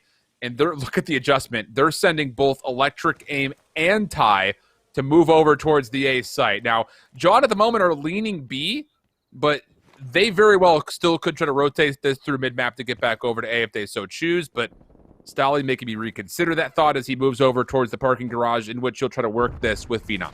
There is a lot of control. You have a couple players top purple. You just throw a couple of nades and stuns to make sure no one's hiding, in behind the bomb. But with all this information coming over, you can see on your minimap, those blue arrows starting to rotate here for Retirement Club to make sure that the bomb doesn't go down. Striker just watching that cross. Might take the challenge up top, but gets shrugged off of it. Takes the first couple of initial bullets, and there's that move from Electric Aim to try and get them off the bomb. It doesn't happen. Man advantage here as the bomb goes down here for John. Striker, oh boy, Stolly's just holding this bomb site at the moment. Now finally we'll get onto a van. It's a little bit more safety for him. Going to be tested. Moving quickly, finds the kill. Good read onto Striker. And then beyond that, the post plant just too strong. So once again, offense for offense through 6 rounds thus far. And well, the first time that we saw Retirement Club try to adjust their initial setup, but their conversation about how they want to retake the B site when they set up like that obviously needs to be conversed a little bit more fully. And when you're losing like this many defensive rounds in a row, like I'm a big fan of making the call to go for like a 4-stack towards one bomb site. Like let's predict what they're going to do. We haven't had any success splitting and rotating late in towards the round. So let's try to heavily stack one side of the map and see if we can maybe play for what could be a surprise and overwhelm them with the numbers and match what they're bringing to the table here for us. And they do that technically here over by B. They want to keep Rista over by the A site here, so they still have someone kind of in position, but this entire flank about to unfold, and if this bomb doesn't start to move up by A, I mean, this could actually be disastrous here for the side of Retirement Club. Yeah, it really could. It just comes down to, does Electric Aim, does he read, how many does he read off this kill cam, I think is the big question here, because, Tyrannicide, he actually, maybe he does get a call that there are 2. Okay, so he's going to back up into Hotel, but does not read that Phenom was already pushed so far forward. So now you've got a 2v4 situation, and Striker, the only option he has is to play through Visitor Center. That's the only place you can set up a post plan here. He finds the first. Going to need to find Rista as well. Sees him up top, but is tagged down too heavily to challenge, so he'll back away and reset. Hopefully he can get a little bit of help from Rush on the backside, but that will not occur. Rista finds the kill. It all comes down to Striker. 3 players, submachine gun, 15 seconds. Not going to happen. Really tough situation. Tried to make the best of it with the first kill, but not there. And finally, you see a change up for as far as the defensive setup, right? Where I'm talking about, setting resources towards one side of the map. And then if you're not seeing anything, I like that call to push through, see if you can get a little bit more map control and just cause some havoc in towards the back spawn here and find your window to be able to push through on a flank. That's what they do. They find the kills, they get the man advantages. And that is finally the first defense locked in here for John as they will find their first lead as well in the map 5 as it's now 4-3. And is that the difference maker in the round? And not just the map, but the series. We'll see. How about this play? This is strange. John's going to throw 3 members to B, but their bomb carrier's going A. And I can appreciate a good fake when I see one, but how are you going to get back over to help Stolly? This is not really a map where you feel like this is going to lead to much success. So Stolly's going to be trusted to really just win this first 1v1 versus Rush. That's the first requirement up. And then beyond that, Phenom, yeah, I was about to say on the rotation, he has to be a pest in the back line. He finds one, but does get traded. It just falls on Stolly's shoulders. And they have to know he didn't go far. I mean, Rush was watching over the bomb site, so might be already expecting him to be low. He is. Yeah. Rush takes the gunfight. Easy reads, and we'll be able to tie things up. So it was offenses the whole way through the first 6 rounds, and now the last 2 have been defensive rounds going in. Starting to look a lot more convincing as well, figuring out the setups and the positions, coming away with a couple of important kills to play for the retake. And this one's coming down to the wire for us, Alan. 4-4 in map number 5. This next round, this swing round coming up here, going to be such a pivotal one. I just have so many fundamental problems with that setup offensively. Like, let's say you do that on a map like Raid. Sure, okay. A little bit easier to get across the middle of the map. But Miami, like, if you're sending someone all the way to the backside of parking garage, and then assuming that they can get out of that position to go help you back at A, we just don't see that all that often. And I think the biggest reason is logistically it's just difficult to make work. So an interesting call for John, but it does cost them. Similar opening setup, though. This time, Tyrannicide doubles up on both players who have been traditionally holding topside bar. And that now means there's numbers advantage for Retirement Club to get onto the B site. This is big. If Striker can get this bomb down before everyone rotates over, then it just puts them in a beautiful situation to come out with this round here. But you're looking on Phenom and Arista to try and get some work done. One coming over the wall, the one sitting back alley. Arista not going to spot a whole lot out, but Phenom certainly will. Ty comes through up top. Everyone collapsing in and around the site, but no kills coming through. Nade stuns everything out. Rush even on the back heady wall, but Rista finds the first one, and that does shrug Rush off. So if you can find Ty up top, it's doable, but Tyrannicide able to find his one-on-one gunfight, and now Rista not in a great spot. And look at Rush. I mean, he's just going to wrap back around Docs. Even if Ty falls here, there's no chance for a defuse by time alone. But even if there was time, Rush's position, just kind of holding in a cheeky corner, means that he can just freely rotate the docks and then make sure nobody's defusing. So that's just a really heads-up post-plant setup. Retirement Club taking advantage, 5-4 up. It's going to possibly have to be 2 rounds in a row for John. Can they find a way to get their offense online? They're going to have to. And I feel like they've been a lot more comfortable around this A site. Agreed. And that's what I'm taking note of right now. If I'm Retirement Club, I'm probably sending at least 2 and maybe playing a little bit more of a passive setup around B to play for rotations. And what do you know it? That's exactly what's going to happen. Maybe one player could even push up a little bit more on the beach side and kind of surprise them. But it's actually a 3 stack. So I love this. This is exactly what they're expecting. Back towards the comfort zone here. John are going to go towards their traditional route, make their way in towards the beach, but they're going to have to cut through quite a few players. I guess what they say about you, Austin, is true. You are as smart as you are beautiful. Hell of a breakdown. Trophy system does keep the opening utility safe. Electric aim for 1, but instantly trade it. But this is the bomb backing away. Okay, do you have an adjustment here? You've read that there are multiple members. I mean, Electric aim doesn't play A. We know that much. You also heard a number of shots coming through. Do you try to rotate this? I mean, Rista hasn't seen anything move, but the stubbornness seems to be kind of coming through. John and Stolly seem like they want to still make this play happen, which, let's be honest, this is still doable in this 3v3. It's just defensively, Retirement Club have made life a bit easier by having the numbers here. Oh, and Ty caught up top there. So Tyrannicide off the map. 2 versus 3. Stolly going to try to drop this bomb. Phenom watching over him. That's a big kill there. It's all up to Rush. They know exactly where he is. It would take a 1 versus 3 to try and make this happen, and he's already far in towards the base. Oh boy. So much space he has to clear. And Phenom's seen him cross. Has to have. Yep. Kills from up top. No problem. Round 11 coming up next. And you just kind of have to wonder who wants what side here. Like, That's John, right. you sitting there saying, man, I hope we don't have to get offense. I hope we get offense. I hope we get offense. Because really both sides have found most of their success so far offensively. And it's not going to be occurring. So it's Retirement on the offense, John on the defense. And, well, the last couple of rounds we've seen from Retirement Club have largely gone over towards B. They've seemed to have broken down this Stolly and Jet setup up top. This time it's not going to be it. It's actually going to be Jet and Rista that are playing B. So it's going to have to be down to this passive setup for the first time for John to hold on to the B site. Striker, little flash. Gonna come out and towards the site there. Doesn't see anything. Nate also follows, just trying to get it. And, well, he tags up the trophy system, I want to say here. Of course, no player that we see on the X-ray.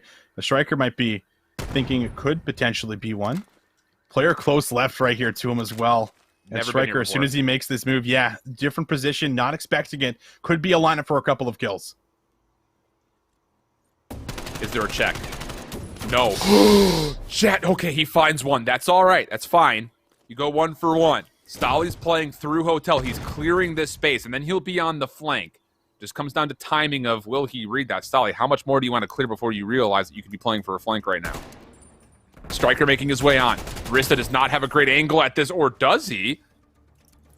We'll find the kill. Phenom was able to at least find one in return, so we go 2v2. Not a lot of time on the clock here. 15 seconds. You've got to make a play. Rush moving forward. Denied by Rista. One more up, but Ty finds the kill. 1v1. Not going to come through. It's Stolly in the end. And that will be John taking the round 11. They find themselves in grand finals versus Dinger's Dominion.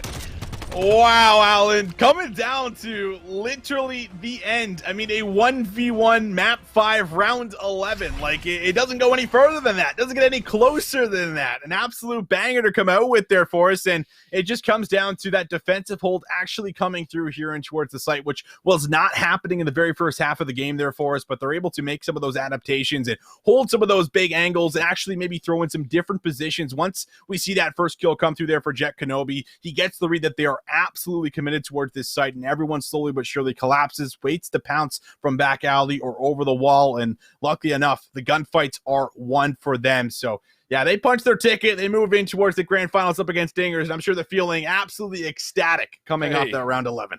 Yeah, it's a round 11 and a beat down on the Apocalypse hardpoint, 250 to 61. Yeah, exactly.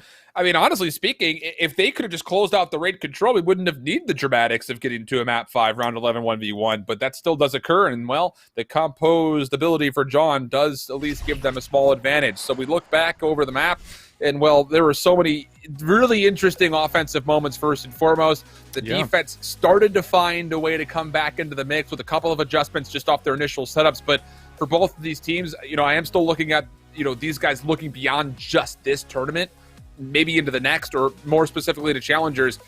The mid-map adjustments were just really not there for either team through this search and destroy. I think that was a big factor. I mean, we at least started to see some defensive rounds go over as we got later, but yeah, you usually would never see this many offenses. I mean, what, 6 went in a row, I think, there for the first half there for us, right? Yeah. I think it was like tied 3-3, and yet 6 had went through, and it was just back and forth all the way. So yeah, I think that was certainly one of the factors that played in towards, you know, who could have maybe had more control if they're able to kind of figure out, okay, this is what they're doing. They like their A hit, they're finding an opening, and they're just getting the bomb down essentially. So just being able to slow things down a little bit, you know, could be the factor for them going forward. Interesting stuff, Bam. And it's so exciting because we talked a lot about this tournament club staying as a group of 4 throughout challengers. John, not to throw any discredit their way, 4 very talented players, but I don't think they've got the practice that retirement club has. So this is a heck of a move in the right direction, and you have to be feeling like, as a cohesive unit, this is going to do a lot for the chemistry, get you in a position to say, hey, we made grand finals for this tournament, still a chance in front of us to win this thing, and then, hey, you essentially go into tomorrow's cup feeling really darn good if you're playing with this 4. So that's definitely, you know, some bonus points kind of being thrown around here for the moment, but that does, of course, mean that we've got Dinger's Dominion coming through. I just want to get kind of your final take on this matchup before we let Frank come back in with Zuma to kind of break down their thoughts. Yeah, I guess one of my big factors here for between the two is that it was extremely close. There was a lot of big clutch plays that ended up playing out there for us, but I think as we got in towards the S&Ds, that's where we saw the edge, right? I think some of these clutch moments that we saw in towards Express, that translated beautifully in towards the Miami. Very, very similar for as far as what they were looking to do, and I think that's when you're looking at these guys who are also playing, you know, in a lot of these CMG tournaments, things like this, for as far as S&D, have a lot of practice in it. That's when it comes together here for them, and I think that's where they were really capitalized on their strength.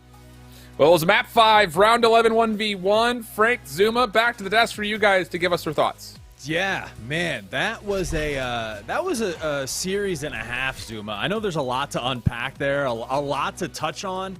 I guess we can kind of break it down map by map here, essentially. So, you know, starting off, Retirement Club, they look strong. I'm looking at Electric Aim, and he kind of holds down that final hill for them to secure that. They overextended a little bit, I feel like, in that plane hill, but but they managed to clutch it out, and then we can kind of move on. I think this is where the wheels started to rattle a little bit for them. Of course, you got Tyrannicide. He's almost on streaks in S&D. An unfortunate DC happens, and I feel like that kills a lot of their momentum in that S&D. But I'd love to get your thoughts just kind of on that S&D in general, and we'll start the breakdown from there. For sure, Call of Duty is a very momentum-based game. So when somebody's really feeling themselves and they're on their way to streaks, sometimes it's hard to slow them down. So something as far as a disconnect can really hurt the team. I mean, I thought the first map was very back and forth. Retirement, they come out and take it. And then S&D, like I said, wins championships. The disconnect might have favored John a little bit. They were able to, you know, come back in that one after the disconnect, take the map. I'm looking mostly at the control, to be honest. This is the swing mode, right? It's the mode right in the middle of the series. John, they're up 2-0, and it didn't seem to hurt them in the end, but the series could have been a lot easier for them as they had full streaks up 2-0. They ended up blowing the streaks. They lose that defensive round, and then Retirement ends up coming back and winning the map. So the series just got really difficult for them, but John ended up pulling through at the end, and we went all the way to a Game 5, which is absolutely insane. Yeah, the Game 5 S&D, and it ends up in just a gunfight. But I think you made really good points on that control. To me, I was looking at Electric Aim and then Tyrannicide again, because in that Game 3, like, they turned up. They stepped up, they clutched up, and I thought, okay, they shook off that previous S&D. They're ready. They're going to close this one out. But obviously, John had a different idea, and I think it really all starts with Stolly, who ends up being like our round 11 guy, right? But in that fourth map, he goes huge, and they played that hard point pretty perfectly. But then we can kind of move on, because I feel like all the dust settled on Miami S&D. Talk to me about kind of what you saw during that map.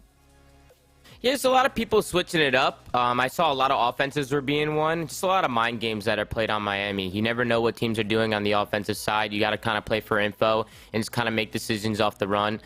So you see a lot of people working beats. There's a lot of fast plays, a lot of clutches. It ultimately came down to a 1v1.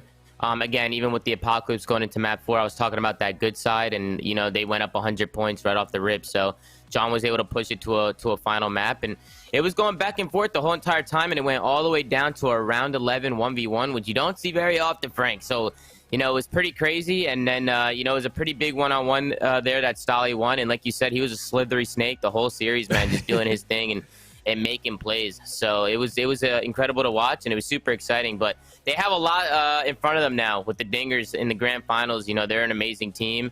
And they have apparently John is the only team that take a map off them, like you said. Yeah. So we'll see how they match up against them, but it's not going to be easy, I'll tell you that.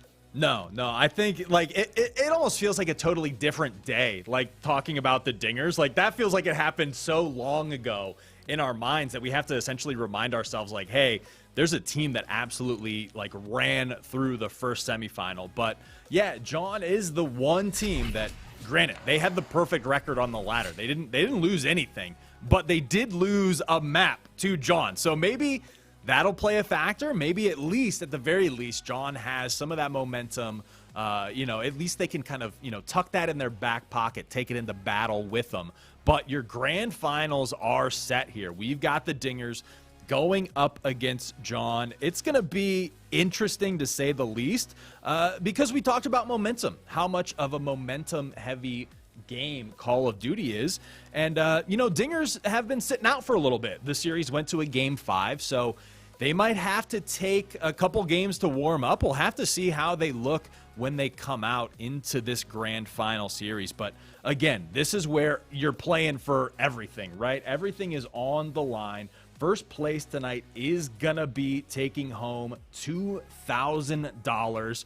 And there's like pot bonuses, essentially, right? They're going to qualify for those grand finals of the Proving Grounds that we kind of talked about at the top of the show. The top 2 teams will qualify for that. But first place also gets you a scrim with the NYSL Academy team. And then also, you know, I see you rocking the fresh, you know, NYSL, the Subliners gear. So you're going to get a little bit of that as well. So a lot of good stuff for these grand finalists here tonight. But I'm excited to get into that matchup. I'm looking forward to it. So, you know what, Zuma? Let's throw it to a quick commercial break, and then we'll be right back with the grand finals. Stay tuned.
Nice play.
All right, ladies and gentlemen, welcome back to the NYSL Power Players Proving Ground Season 1 playoffs.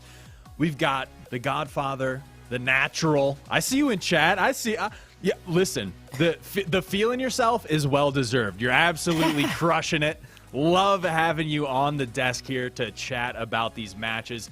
And speaking of the matches, it is grand finals time. Here and now, we are about to get into it. It's Dinger's Dominion, the undefeated squad going up against John, who, I mean, they proved they have the grit, right? They fought their way to a round 11, map 5, S&D, clutched it up. So to me, that clutch factor, at least from what we've seen, you know, might be in favor of John, but in terms of like pure skill and being able to take control of a series, obviously, it's Dinger's Dominion. So let's take a look at the bracket real quick before we get into it to kind of break this down, see how we got here. So the Dingers just coasting, Zuma, coasting to the grand finals. Not even picking. No It's easy sweat. picking for them. Yeah, they went all the way to the finals. They haven't lost a map. I mean, this is exactly what you want to see out of the Dingers, Frank. You know what I'm saying? So we'll see if they can keep it going. You didn't mention to me that John is the only team to take a map off of them. So granted, it's just a map, but these are probably the two teams you expected to be here. This is what everybody's been waiting for, to watch these two teams go at it. Personally, I think the Dingers are looking too strong. You know, when I watched them play in the semi, it just looked like their teamwork was on point. It just seemed like they were all on the same page.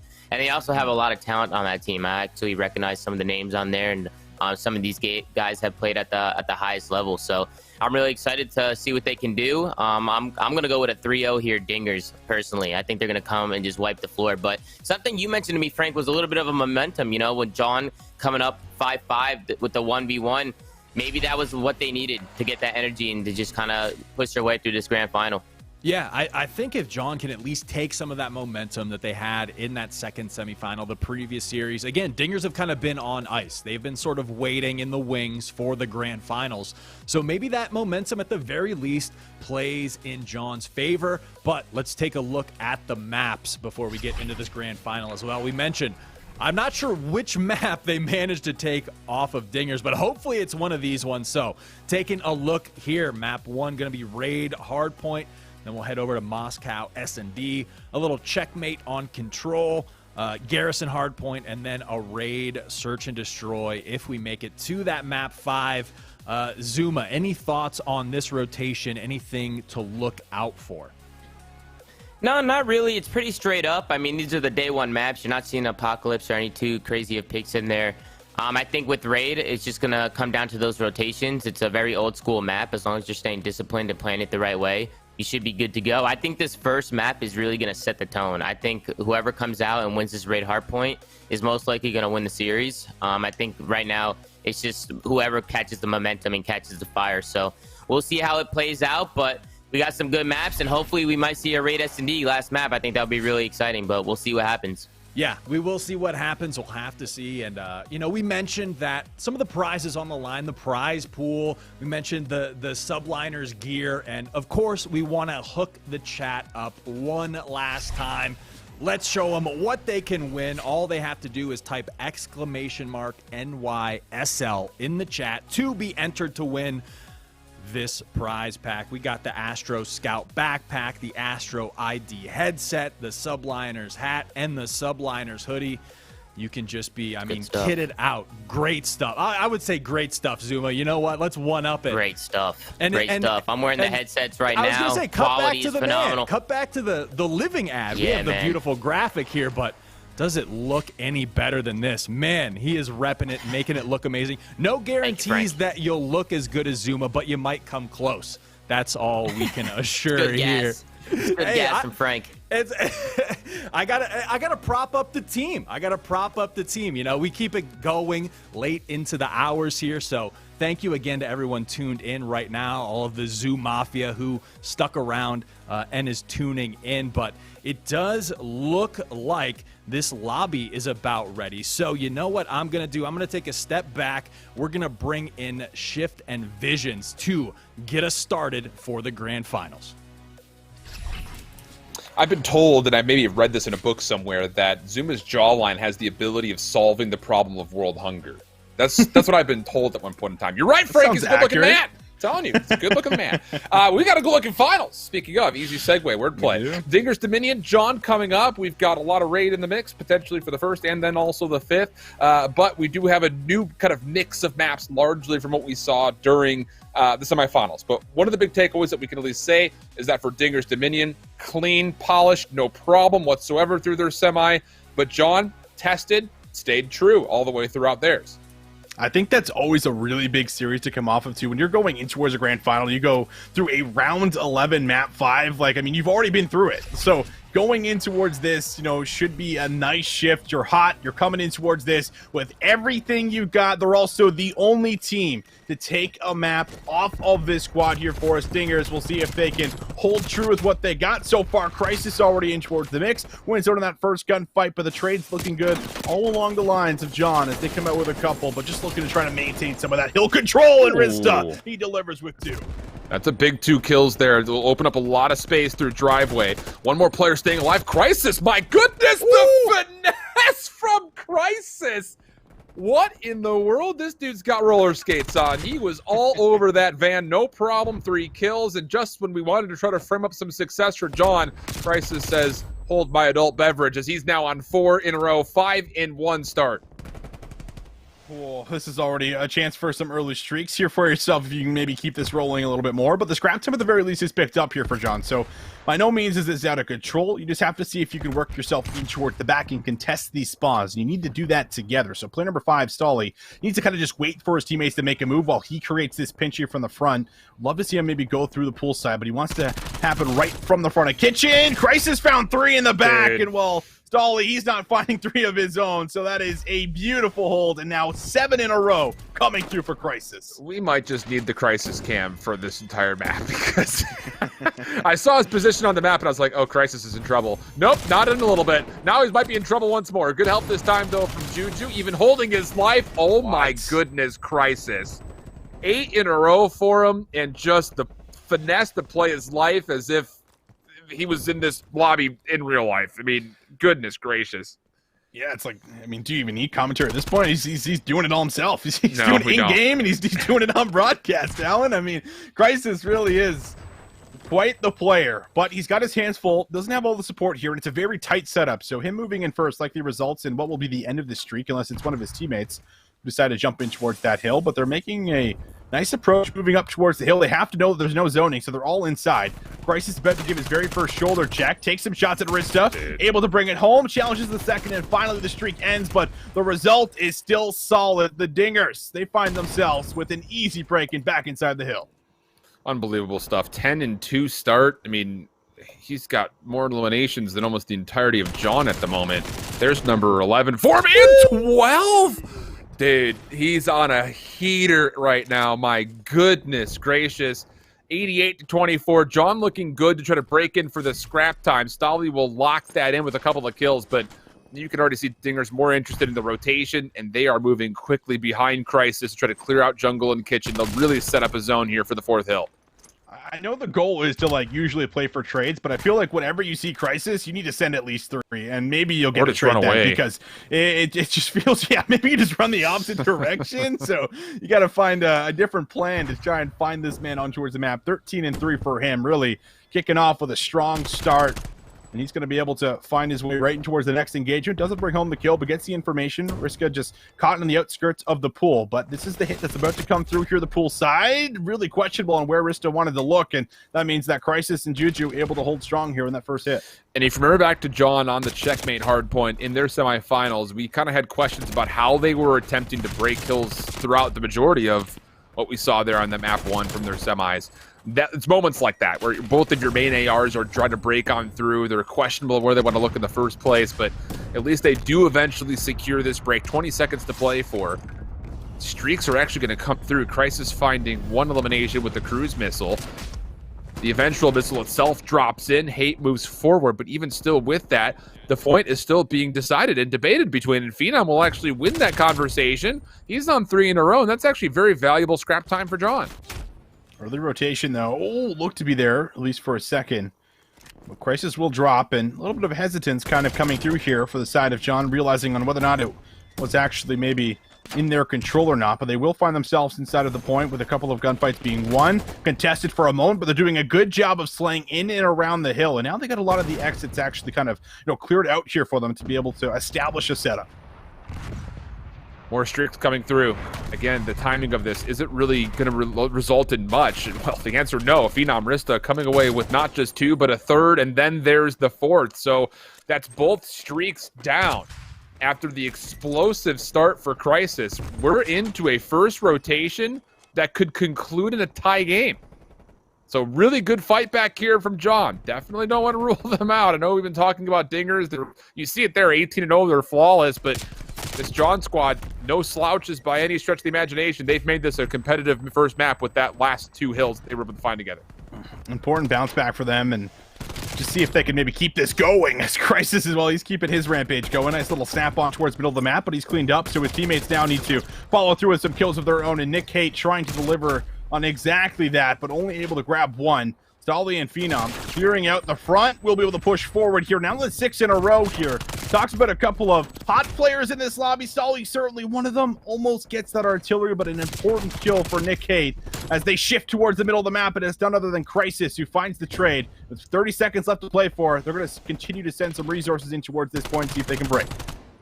Long-range shots from Crisis are good, but the trade will be there. 22 seconds for Remy to make a play. Not going to find anything on his approach. So Phenom holding his life beautifully. 5 kills in a row for him, working on potential streaks. Number 6 just barely eludes him. I mean, it was Crisis after all. So now you've got an opportunity for Dingers to look at the rotation through Laundry. This will be challenged. Phenom watching through Jungle, and then 2 more John members from the front side of this kitchen doorway to watch this, including the position over onto the tree. Oh my goodness, man. Crisis!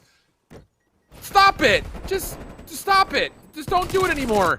Finding more! Oh, runs out of ammunition, and Phenom finds a double. So John still, even though Crisis is in takeover mode, they've got an opportunity to hit this with numbers from the back. Oh, they will try, but this player 1 right here trying to pinch, and of course, it's Crisis who just takes that alternative route, able to move in towards the point, finds that kill as well. 25 and 12, 40 seconds in the hill. Looking for some more. Dude. 2 more challenge. Crisis, no problem. Give him a 3rd. He's running at them. Almost there for it. Will fall the Phenom, but this grab time looks to be locked in here for the Dingers. Unbelievable. I mean, you want to talk about putting a microscope on someone's gameplay. Might be able to find the cure to cancer in Crisis's gameplay right now. My goodness, he is just so indomitable. Nick Hate now on the rotation, finds the last player on the back. So now the focus can be purely on moving on to Garage. Spawns are blocked for now. Nick on the way forward to Jim, not going to find anything. And Remy, he's gotten 1. Stolly playing his life. Phenom there for help, and John will hold an opportunity with 1 more setup to retake the lead and maybe even build a convincing lead at that. Last time it was broken pretty easily, but this time they're able to actually win out in a lot of the trades. And that will be that first kill, though, to get in towards the point. Juju follows up with a 2nd. Everyone collapses. Jet's going to find 2, but don't think it's going to be enough as Dolly's kind of forced to do his best to contest this scrap time, and it won't be enough. So the Dingers still doing a good job of making sure that they are, in fact, in control. They hold on towards that lead, and we look towards the rotation where player 2, Nick Hate, he can already cut this off and look to make a play here with his teammates. It's all about trying to find these first opening kills and do it as cleanly and quickly as possible if you're John. And it starts with Stolly. And he, oh boy, does it ever start with Stolly. He finds 1. Hate in the window. Really can't do anything from this position. He's got to wait for help. And it is coming. It's going to be a reinforcement play through kitchen. And then a hit from the front. They're not going to bother with the back whatsoever. And as they work their way through, Crisis! Dude. What? Nearly gets 2. The snapper around the 180 nearly finds him. But still, his first opening elimination is enough for Dingers to work their way right back in for a break on 4. Oh, but he's still got to hold off this next push, which is about to come through the top. Here's the jump. There's Crisis for 2 more. Give him a 3rd. Because why not, man? 4 straight, working towards another set of streaks. And this is also crucial time to pick up here for the Dingers. We're looking at what is already 220 points. Out of the 13, going to put them very close to ending things if they're able to get any time heading in towards P5. I'm out of things to say about Crisis. I really am. Jeez Louise. 233, 179 to tally. John They need to lock down this 5th hard point and then win the rotation over to the 1st. It's still doable. Not a lot of streaks, if any, to play with, but you don't even need them because Crisis is a walking kill streak right now. Yep, sure is. 6 in a row. Hate there for the help, Remy, as well. There's the break. One chance for John to get back into this hard point. It doesn't start well. Phenom falls. Everybody coming through Zig, and all of the blue guns turn that direction, and they're finding an absolute feast. 250, 196 will be the final. And really, it's just the Crisis show, isn't it? Really was, man. And I mean, this is the 3-piece we actually didn't get to see. Like, I don't think he really missed like any bullets. It felt like whenever he saw a target, boom, snap, dead. Give me the next one. Where are they at? Where are they at? Oh, here comes the push from the front. Don't worry, guys. I got it. Here's one. Oh, need one more. No problem. And then he runs out of kitchen right here to look for the 3rd. So that just kind of sells the entire Crisis show right there for as far as what he is doing and just the kind of effect that he has on towards the map, because you look at the rest of his team and they're collecting time. They're doing what, you know, they need to, but no one is by any means, you know, popping off. And actually a couple players struggling there about halfway through. So the fact that you can have someone do that much damage and just have that much of an influence on towards the map, Alan, I mean, is really mind-blowing, and it certainly results in them coming out with that first map because of it. Can't find the words, man. It's just like... I thought 250 to 6 was a beatdown. 250 to 196 with Crisis doing that felt even more punishing. I mean, if this entire replay package isn't just Crisis, I've got problems. Because it really just could be. We could literally watch the entire map back, just quick edit out the deaths from Crisis, and that's the map in large from my standpoint. I mean, every single gunfight, man. I mean, there was only one instance where it really felt like he wasn't popping off, and that was between Basketball and the 5th in our first rotation. Everything else was just Crisis dominating. On breaks, on holds, on rotations. Yeah, I'm here for it. And like, it's so difficult to come in towards like this next map and maybe you can talk a bit about like, oh, what went wrong there, guys? Like, what do we think happened? Well, it's just the fact that, listen, like a player took over, and like that happens very, very rarely, but every, you know, once in a while we do see it. And that's just one of those maps where I feel like, yeah, sure, you could maybe be better on your rotations or your setups or make sure you're trading out players a little bit better. But I think that's just the Crisis difference for as far as at least that first map. So you have to kind of clear that one from your mind and say, listen, you had a hot map, but we're going to shut them down going in towards the search and destroy. And I feel like the really key factor here for John is that their search and destroy actually has been pretty good in there. The moments where they've had to been able to ice up and make sure that they do go big, they have come through. So I think that's the silver lining really heading in towards this map too, where you feel like they need to tie things up here with the way that they're playing, at least at the moment. Round 10 win an Express, round 11 win a Miami. So yeah, you're absolutely right. 2-0 on search on the day so far. But Moscow coming up is going to provide a much more interesting dynamic than seeing Express in Miami. One of which Dingers could potentially use Crisis as just staying on a heater and just being the guy to just rush through. You can do that both offensively and defensively, mostly looking at what's going to happen up towards A largely. But it won't make a difference if he's finding kills like he was in Raid in tricky situations where you wouldn't normally assume that the SMG would be able to find not just one, but then a second and a third, you know, consecutively back to back to back. Yeah. He can potentially just open up some space and then just run rampant. There's a lot of potential. This map is large. It's a very large map. And if he finds his way into a backline, he could just take over around maybe individually. Don't mean to make this just all about one player, but it's hard not to after the performance he just put on. So, yes, agreed. John has showcased that Search and Destroy so far. They've been tested on it, but they've still come out on top both different times that they've played. Can they find a way to keep themselves perfect on search so far? Because you just don't want to be down 0-2 versus this Dinger's Dominion squad. No, you don't. And also got to add the fact that we got some, you know, different pictures here on the maps. I was looking at Garrison, Alan, when we first saw the set, and I was like, wait, I had to look at the map for a second because we never see it really from this angle too often. So, but overall, you know, it just kind of gave me a surprise, right? Like when I was looking at the initial map set for us. But it is nice. It's kind of refreshing.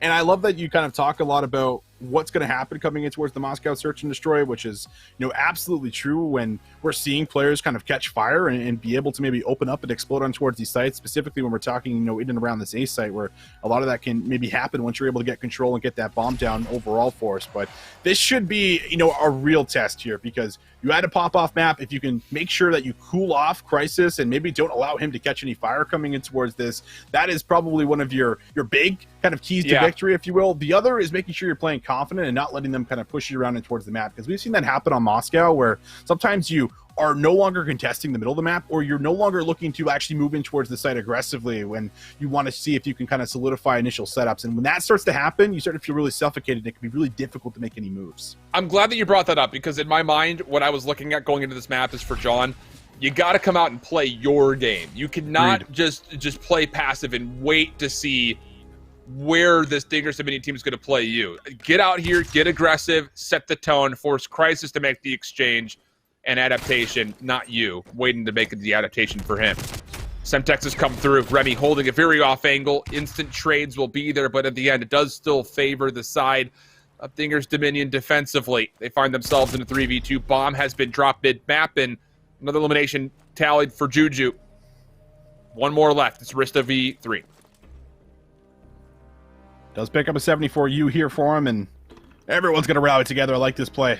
You might be able to find a kill, but anything more than that, not very likely. So there it is, able to come away with the very first defensive round, and that is going to be just a nice solid hold, winning out on those initial trades and controlling the middle of the map here on defense. Yeah, great stuff. And I will still say this much for John offensively. 4-man stack, down main, fine with it. I think it does put a little bit of consideration towards Dinger's setup in the future, but the big problem was you would never expect Remy to be sitting in that tight corner on ticket right there. It's just not often you see somebody sitting in that position. So take from what you will. Even exchange, almost leading to success, but in the end, Dingers will start things off successfully on their defense. Now what do they want to do offensively? This will be a delayed push. They're not going to instantly go through A. They're looking for information mid-map and deep towards B.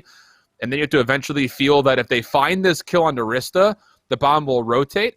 Otherwise, if it's just a trade of gunfire, expect to see a play coming through escalators to try to open up some space at A.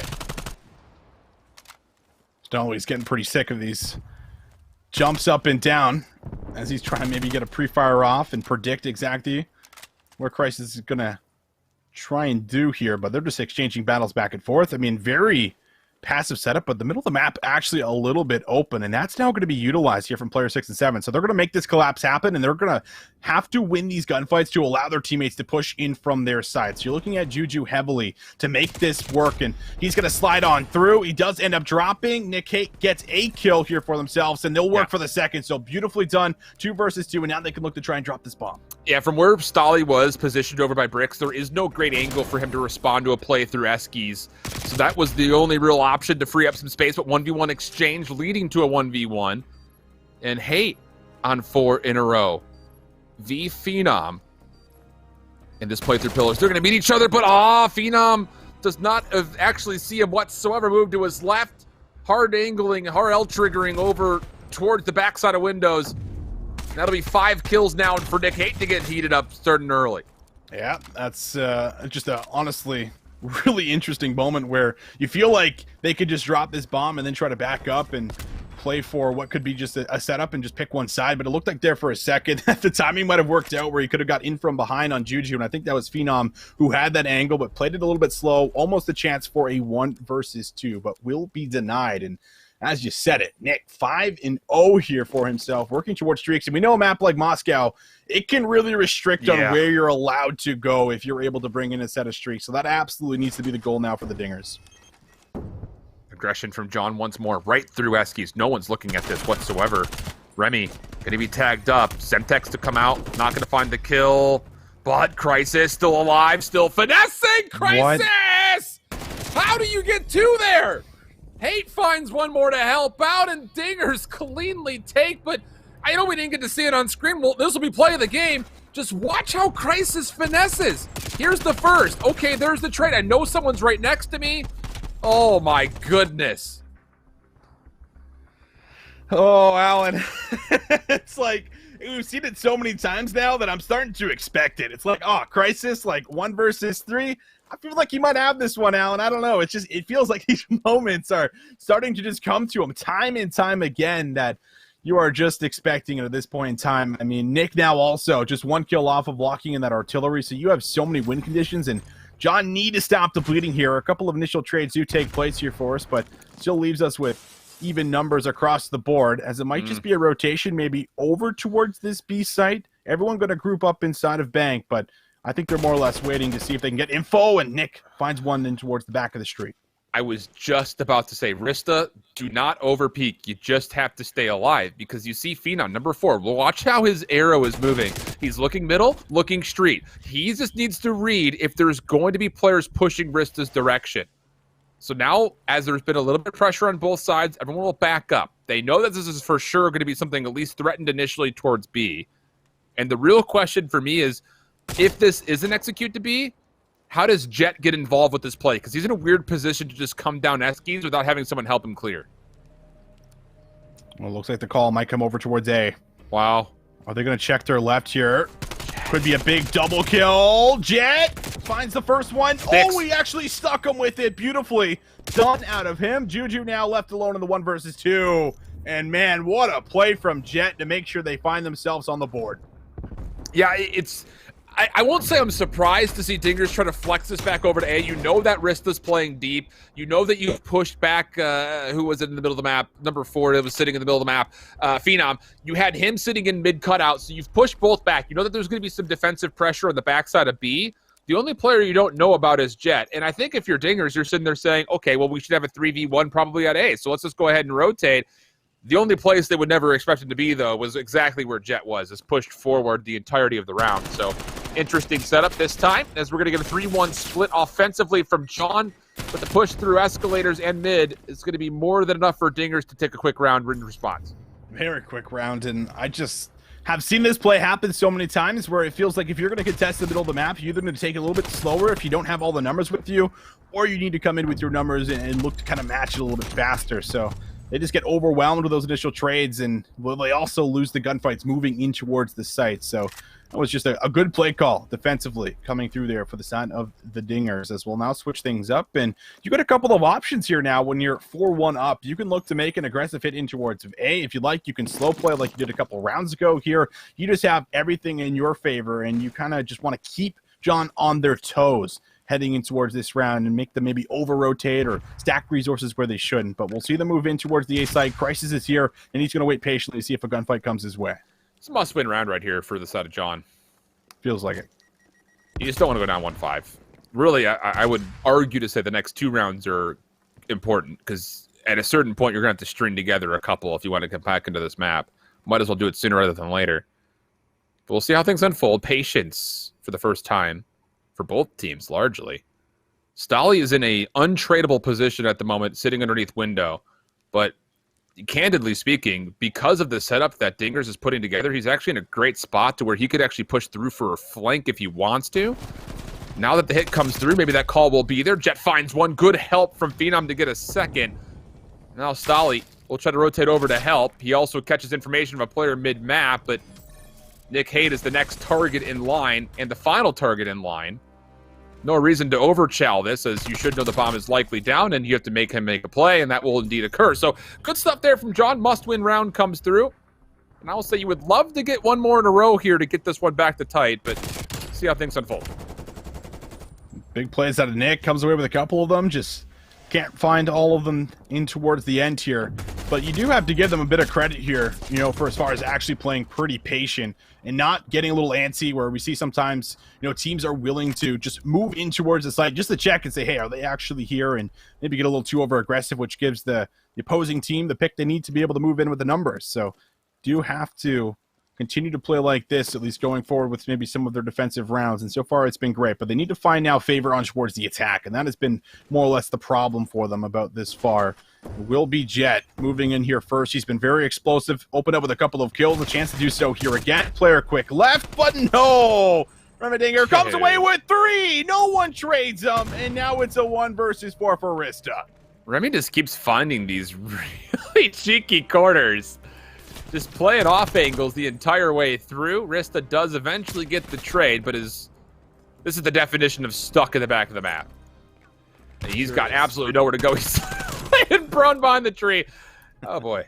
That's one of those you just go pro and put the controller down and start talking about the next round. Not much you could do at that point. So 5-2, and this little corner from Remy, no one would have ever expected him to be here. Oh, he didn't even take any damage. Like, he still got over half health right there. Like, that's just tough. I mean, the second player needs to trade him. The third player, takes the gunfight, expecting probably a trade to come through. So probably not, completely ready for it, the challenge. And that is just a tough one. And yeah, you need 4 rounds in a row for John to work back in towards this game. You feel like that is just a tall order with the way that Dinger's been playing. Last game, it was Crisis. This time it's Nick Haight, who is on 10-2, and he's still got an artillery to work with. Might not even need it. Juju mid-map finds one. Wait, this cross-through Eskies is going to run into one more, so Phenom also falls. And now Jet feels like he has to make a play, and he's going to try to push forward. Nowhere for him to go, though. Goodness me. Dinger's Dominion dominate the search, 6-2 the count. And that puts him up 2 maps to 0, and Remy again was a major influence of this play. He was, and I'm actually really impressed with the way that Dinger has just played through the middle of the map on offense and defense here on Moscow, which is something that they're combining with the rest of their teammates. It's not like they're just going to the middle of the map for the sake of going to the middle of the map. They're going to the middle of the map to set up the play in towards A, right? Like that is really one of the important factors when we're talking about, like, what are you getting out of it? Not only are you getting kills, but you're opening up a lot of space to be able to hit either bomb site, and they're just meeting with their squad to move in together and just use that numbers advantage to be able to actually take control. So I just don't think there was an answer for it. They were unwilling to play it passively with one player kind of watching through cutout and then play for, maybe a safer play to make sure that they don't push through. But either way, doesn't matter. Dingers find the win. 6-2, Allen. They're also 2-0 up, sitting pretty. I still have to go back to the fact that, candidly and personally, I was happy to see this Dingers Dominion squad under the Aerial Arise banner qualify for Stage 2 Challengers Elite. I thought that they had been at the precipice of doing that for a long time when it comes to being the conversation of a top 8 team in North America, not just through Cold War, but also in Modern Warfare. Also was a big proponent of Yuli being maybe a hot up-and-coming gun that not a lot of people are talking about. But seeing this core 3 stick together and now be matched up with Remy, I still feel like this team has the capabilities of being in the top 8. It's just so tough because North America right now is a gauntlet. I mean, it's just so much talent. It's so difficult to finish top 8 every single weekend when you've got these major tournaments, or even beyond that, get into the elite and then beat the other opponents that are there. So a lot of really cool things to definitely take away. I mean, Crisis and map number 1 individually, absolutely a montage building performance. But I think you're absolutely right when it comes to the search. The playbook has been very well thought out. The setups for mid map, how they want to try to execute offensively, has looked very, very solid. That's all very encouraging things when we, specifically you and I, look at these teams and sit there and say, what is the ceiling of this type of squad? Can we potentially see them back in the elite? Exactly. And now I feel like going in towards what is going to be a checkmate control, I believe, that's going to be so difficult because this map takes so much teamwork, and that is already here for them as we're kind of just praising these guys and how long they've stuck together, where you're looking at, a team like John who maybe don't have as much experience against the top talent, and they somehow are going to have to try and find a win here, and then 2 more in towards a garrison and a raid search and destroy. So you almost need a crisis of your own, you feel like here, Alan, going in towards this map. You need someone to kind of have this ability to take over, have a really strong performance to kind of net you a lot of control to work with in towards the map here and come away with some objective time and actually be able to safely move in towards these zones. I feel like that is going to be the big problem because you just have now had so many players who have just popped off individually and have just been so difficult to even trade out. And that can't happen on a map like Checkmate, especially when you're on the attack. And, the players that I would look at first and foremost, I think would have to be Stolly and Jet. Just because as an SMG, you have to be the one that creates the space and holds your life long enough for the ARs to take advantage of it. So can we get some good pressure plays from the SMGs of John in Stolly and Jet? Those are the 2 players specifically that I'm looking at first and foremost. And hey, how about it? Jet finds first blood. Now Stolly making the same play. Good mid-map control. Finds one for free. Not going to get the last. Remy keeping their life, but a good start here for John defensively. Yeah, and Remy just needs to stay alive, as long as he possibly can to allow his teammates to win gunfights and move out on towards the map. We will see Phenom. He's got the entire left side here cut. He can also read this push that's about to take place. Spots out Juju, so Remy and Juju now together. Remy slides off. Easy pickup. Phenom reads the second. Shots come through with a jumper. Able to now double up, maybe even a third down low. As Nick's going to try and bob and weave, but the unfortunate mantle will cost Phenom his life. And Crisis now finding a second means that there's actually still a window here with those gunfights won to move in towards A. Nice response there from Stolly, too. Could keep this play from the back alive. One more up top. Does not expect it to be that close. So the first tick of progress looks to be a certainty. The second on the way. Jet, good a challenge. I don't love the timing of that challenge. Wait for a little bit of extra help. I mean, it's so difficult. So this is going to be the A-zone incompletion. The thing about trying to flood from the front like that with no pinch pressure whatsoever in mid-map is that everyone's already looking to the front. You've got a little bit of time. You have to be okay giving away that second tick of progress in order to save the full zone with numbers to retake. But a little bit too soon on the challenge, it felt like, from Jet, and that results in a captured A zone, and what is largely, well, was largely an even life count has now turned into favor of the offensive Dingers. Nick in a really important position because he's going to be drawing some attention away from the middle of the map here, but does he slide it with his life? 18 HP towards his name, looks to try and get it done, will be picked up, and now that's 3 that go down. Crisis the only one up here to try and battle out of their spawn. Going to make things actually relatively difficult, as this is back towards that initial spawn shift that they were in. Need to win these gunfights, and it's going to cost you some lives to do it, as you have to trade in order to get these guys out of the power positions. But we will see a teammate come through there. That's going to make things a little bit easier here on this offensive push. Nick Haight able to capitalize on towards 1, but Phenom, he wants to take away this right side, and he's going to push up the Tetris. All he can do right now is wait for someone to challenge the zone and then do this. Just play from this cheeky position at Tetris, force Dingers to slow down and have to deal with them, but they do that very quickly. So not a lot of time on the clock, 12 playing 10, 22 seconds to go. Crisis, good shots on Arista, had a little bit of help from Remy. Now making their play forward for the B zone. There's still a lot of space that needs to be cleared up, and one of those positions is Jet playing underneath the opposite wing. Good exchange coming through. John looking solid to put this defense in their wing, and that seems to be the case. Only 5 seconds, and well, it's not going to be all that possible for Dingers to get here in touch. Good stabilization coming through overall. I mean, a little bit of damage control coming off of that A zone that was gifted over, more or less, just kind of hitting too one-dimensional from the front and not creating pinches, but they're able to recover. They take away that mid-map control, and they also set themselves up for when they did find 3 or 4 down, they were able to push up all the way and take away a lot of the map and just kind of force those early engagements. But right here, we didn't get to see this from Jet's POV, but he really did have quite a big moment stopping those final players from being able to get any kind of a touch over towards B. So a big moment comes in, and well, we typically see the defenses come through, and that's exactly what happens. Now we'll see if the Dingers can in fact do the same. 10-4 for Nick. Good news for the main AR from Dingers Dominion. Could be pivotal for this defense to get their legs underneath them early. He'll be watching the north lane over towards A.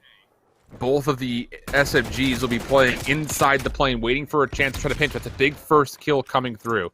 Jet and Rista already going to stack this. That's going to be a first tick of progress gone. Crisis challenged by Stolly also drops. He wanted to play for a flank, so that might just be the A-zone in completion. I mean, no one's going to get here to touch in time, you feel. Okay, it does look like that. I mean, Stolly still got plane control for you too, so you just got to worry about bottom plane, and from the front, Stolly does try to get a bit aggressive, but Crisis manages to find a couple of kills, and the A zone is captured. So you got about 2 minutes to start working over towards B. You had a couple players that were posted up, but you do end up losing a lot of that map control. So you have to start over in a sense, but they're at least off towards a good start. Yeah, I mean, all that was to get that zone was 1 kill into Nick. That was literally it. Stolly held his ground inside plane, so there was no chance for a flank to unfold, but Nick was the only player in a position to challenge that A zone for that defense. So interesting call. Lives will go even. And Remy off to a hot start, getting himself another couple of kills as he goes to 7 and 8. Phenom working on a double of his own. So, okay, now there's some good space cleared. And you can see that this is still not enough for John to sit there and say, we need to make our play towards B. Let's just make sure we get ourselves set up fully first.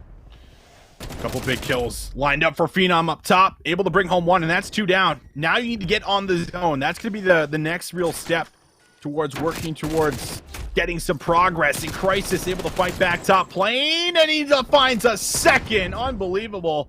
couple of big kills, and well, as much as we just saw, massive map control in favor of John. They lose it immediately off those gunfights. They're battling out of their spawn. Crisis, trophy system down. He's posted up top, and you have to kind of start back over here from step one. Time's starting to become a bit of an issue. Here comes the stack. Stolly, Kenobi, trying to play through mid-map. Crisis, aware of the threat, but does not deal with it, and Stolly finds a second. So now your play is starting to unfold. Stolly's playing for a flank to clear out plane and put some pressure on the defensive reinforcements. This is their best look to try to get onto the B zone, but the problem is Juju has been allowed to survive for what's going to feel like an eternity for him. He's still finding kills. I mean, oh my goodness. Remy there to help him. Juju's just been running laps around this engine for the last 30 seconds, and he's on 4 in a row now. Yeah, he's been putting in work. A couple of key kills for him, but will get shut down, so no streaks. But you are finally on the zone. Stopping the clock here at about 21 seconds. Now the streak's even going to be invested, as the artillery looks like it will be coming down. Will it find anything? It will. Able to take down Phenom. But up top, we'll see Jet try and make that move. Crisis is there, ready and waiting. That first tick of progress looks to have been secured, but you have to make work happen. You don't have all the support here. Nick Kate trying to zone them off. We'll be able to find a couple of key kills, and now it's just coming down to what Stolly can do. There for one. Has to jump on towards the zone. Does he have a second? Yes, he does. But he will be cleaned up here in front of the back, and now no one will be able to make it there without really putting their life on the line. One last touch. Rista will slide through. He will fall. Second also will go down, and that will be good for defense. That's so tough for Rista. He thought he had Nick dead to rights. Started pulling away, thinking the kill was already there. That wasn't the case. Nick wins the gunfight, and it forces Stolly to try to essentially 1v3 the zone. If Rista finds that kill, that looks very different in those final 30 seconds, but it's just those two little turmoils that come into play, especially on a map like Checkmate Control. It's such a punishing map if you make a mistake like that. Yeah. It's just Small so windows. defensively favored. The angles that you get off spawn are just so much easier from the defensive standpoint, and it's just, like you mentioned, every time that you lose one gunfight, it's like, all right, in spawn, let's set it up and do it again. Like, this is a laundry list of things you have to go through every single time you want to try to get off to the offensive side. Well, back over towards offense for the Dingers. Last time, they were able to get A pretty quickly for the most part, just like we saw there from John. Juju just going to hold his life right now on top of the staircase. He's going to just wait for his teammates to come off spawn so they can actually ignite this push in towards A. Remedinger, the first one in. Nick Hate could have dropped, so that's an AR you can't really afford to lose when you're trying to find offensive success, but they could look to bait and switch on the zone. Oh, team kill, unfortunately, there. Crisis finds the entry, but we'll slow things down as Remedinger forced to take a different route. Back on the zone, almost a 180 snap-on. We'll get help from Nick, but still, good defensive hold so far here from John, doing a lot of zoning. I mean, a lot of these chows that we've seen over towards the Z zone have been 1v question mark chows. We haven't really seen a full setup yet, and we've only got 30 seconds left now for Dingers. And as they once again just try to throw Crisis into the mix, he falls. Long-range shots from Kenobi. That's going to be good as the second kill comes by way of Semtex. You got to take your time. You got to get good setups. This is a map that punishes you instantly. So now as the last real attempt comes through, Stolly just holds down the trigger, gets the double. Last player to contest will be Remy. No chance. Stolly never got the full regen off. So 3 kills in a row, wanting a 4th. Denied, but time off the clock has been significant. Someone will touch. It'll be Crisis. And as Rista falls, hold on. Now you've got a chance to actually stack this. We'll get a couple members on. Bodies on the pointer here. Big gunfight. Stolly will fall. Crisis able to get out and slip away with his life. Second sig looks to be on the way, but Rista able to take down one. Crisis with the challenge. Not ready for the pinch. Now all up to Remy. And Remy actually finds a double, but he can't get to the zone. Almost a chance to save it, but that was a very clean defense just about all the way through until the end where it got a little chaotic. Oof. This play from Stolly, heroic in nature. Had a little bit of help coming, but didn't even need it. Doesn't even get the full regen off, but just enough to stay alive. So it's been an all defensive affair so far. What will be the difference maker when it comes to trying to win an offense? Will it be right here for John? Well, we have to see around 5 where objective play would come into the consideration. And did the second ticket fully captured? I didn't actually get a chance to see for Dingers, because otherwise we've got ourselves essentially a tie game. Yeah, I don't think it came through. I'm not sure, though. It'll be close. So at least one. Remedinger finds that first one. 4 in a row for him. Stolly shuts him down, and just look how quick they are getting on towards this A zone. This is what we saw last time on the offense, where we got a very fast capture with over 2 minutes worth of time to play with. Maybe a chance to do so again, but Crisis wants to stop that, and he will get good help there on towards the second. 3 go down, and stabilization now here for the Dingers. Juju single-handedly just kept both Rista and Jet stuck in spawn. Those are 2 players you needed to come help, especially if you're going to see Stolly pushing forward into concrete like that, but they were stuck. I think a couple of the shots from Juju kept them from reinforcing fully, so now you've got to essentially once more break on into this A zone. Successful for the moment, but Juju finding the first, trying to get away from Jet, not going to be allowed to. So now a tick of progress at B, but the second tick at A does not fully come through. Stolly's still staying on a bit of a heater, 24-19 with 23 plays on and around the objective, but he eventually will fall, and the defense for Dingers will start to restabilize. Oh, 3 go down. Juju finds Crisis, but that's still okay. And Juju's actually been really locking down B all by himself just about the majority of the time, and he's really been delivering on it. But you do lose Nick in towards A long, so that opens up the site. We'll stop the clock here at about 36 seconds. Second tick on the way. Now we're looking towards the back as Juju makes this move with Crisis. Here comes the pinch. Dolly not ready for it. They make the collapse happen beautifully. 3 go down. Might even be a 4th, but Phenom able to at least salvage with 1. However, the wall bang is there, and you got 30 seconds left to try and make a play happen. Well, I want to sit here and say that even if this is not successful for the offense, which it does seem like that will be the case, John should have done enough off the objective in this round to secure themselves the round 5 defense. So at least they've got that going for them, because so far, I mean, this has been the closest round, I would say, offensively to finding success. I said that with a small hesitation because the A zone was never fully capped, but at least you were able to get a first tick of progress on B, which is rare for both these teams thus far. One last touch to happen. Only a couple of tenths of seconds on the clock, so John will lose this offense, send it to around 5, but if I were to be a betting man, I would have to imagine that John would be the team that get the round 5 defense here. This play from Crisis right there, finding that 2 kills on the bench, and then moves in with a wall bang for a 3rd. Challenges 1 more for the 4th, just to make sure that nothing fishy happens, and actually a 5th. So Crisis is doing Crisis things. And now we will see if, in fact, will be defense here for them. And we do have our look, and we'll have to be another attack here for the side of the Dingers, and we'll need to find a little bit more success, and hopefully it's that break that you see from them that's going to be able to maybe ignite an early capture on towards one of the zones. Yeah, but for John, they've been so good defensively so far. I think on the other side, you're hoping for that to continue to be the case. Crisis had almost an opportunity to find first blood, denied, but as Juju and Hate pick up the pieces, now they can stack over towards this A site. And I would say this much. The double push-throughs that we've seen so far for the side of Dingers through the A zone have been unsuccessful. So just try to stack this and hold on tight. Both players that were actually playing through A lane have fallen, though, leaving what was just Remy left alive. He falls mid-map, so once again, the John defense providing to be much more tougher of a test than Dingers Dominion fans would like. Oh, up close. There for the kill. Crisis will drop. Juju looking for this challenge, but easy pick up there for Jet. Even had his teammate behind him in case he lost the gunfight. So a little bit of desperation, but Nick Hate finds himself on towards this B zone. He's stalling the clock, but does not have the support, and there is the easy cleanup. One last player on towards the map right now. It's going to be Remy, and Remy can't find anything. Jet for the 2-piece cleans things up, and already about halfway through, there's been no progress for any ticks as of just yet. You've got to get Crisis and Hate inside this plane. They need to win this angle before you can approach A. You've got one really good look at this A zone, and then you're desperation mode. So this has to be clean, whatever it is. And well, how about this? Crisis and Hate just walk on into the plane. No one's paying attention to it at all. The defenders for John, it's hard to tell because of the minimap, they're on the low ground. So they get a couple eliminations, but Phenom slips the net just a touch, finds a kill into Remy.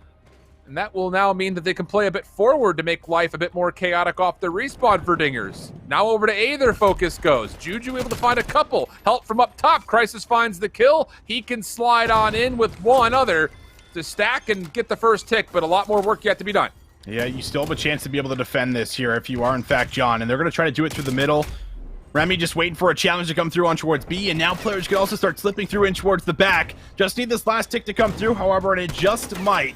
Would give them over a minute to make something happen by B. Life's just about even, but that is going to sway things in their favor. So they get the zone, but they now have to work out of their spawn and get in towards this B zone.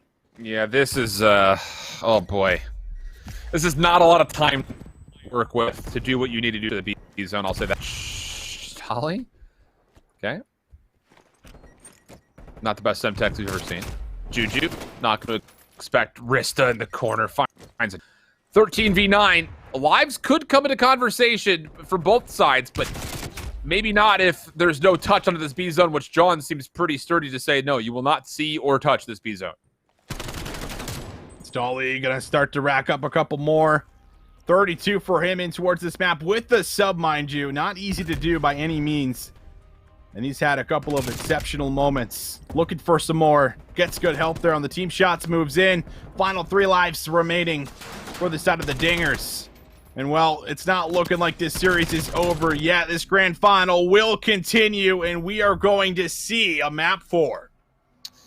All defense, which, honestly speaking, you know, watching some of the matches that we get to cast in Challengers and watching the matches in the CDL, this map has found a lot more offensive success in the last, but it has. This looks like the checkmate control from like the first 6 months of this game, where we just weren't getting anybody finding any success out of that B zone. And to be fair, it's very difficult to do. You have to be successful on your first attempt to A.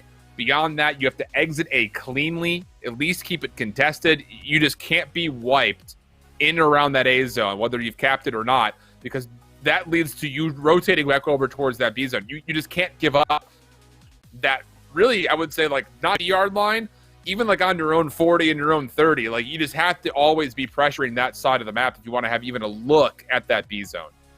You definitely do. I mean, we've just seen it so many times where, like you said, you go 3 or 4 down and you're just battling out of your spots and you're worrying about all these little corners as well. So sometimes it's costing you a lot of life just to battle out, and then it's like, boom, all right, we're back on towards the map, but there's playing power positions you got to worry about from either wing, and well, a number of other things. So it can be pretty difficult, very defensively favored, and John able to at least come home with that one as we take a look at a lot of the replays. And I will say, I mean, they did look pretty strong defensively, right? Like, they never let this A zone go over without, you know, a big fight or without a big cost of lives. And as we got later in towards this map as well, we got towards, you know, cleaner defensive rounds where they were coming away with not even dropping a zone whatsoever. So pretty close, but this is definitely where they shine. And maybe this is the map that they took off of this squad when we're talking about, you know, way back when we're the only team that took a map off of this Dingers team, right? So maybe it was in control, but they have to bring some of this and make sure that they do, in fact, carry that in towards the hard point as well. Yeah, and I think, you know, at the beginning of this map, we talked about Jet Stolly needed to play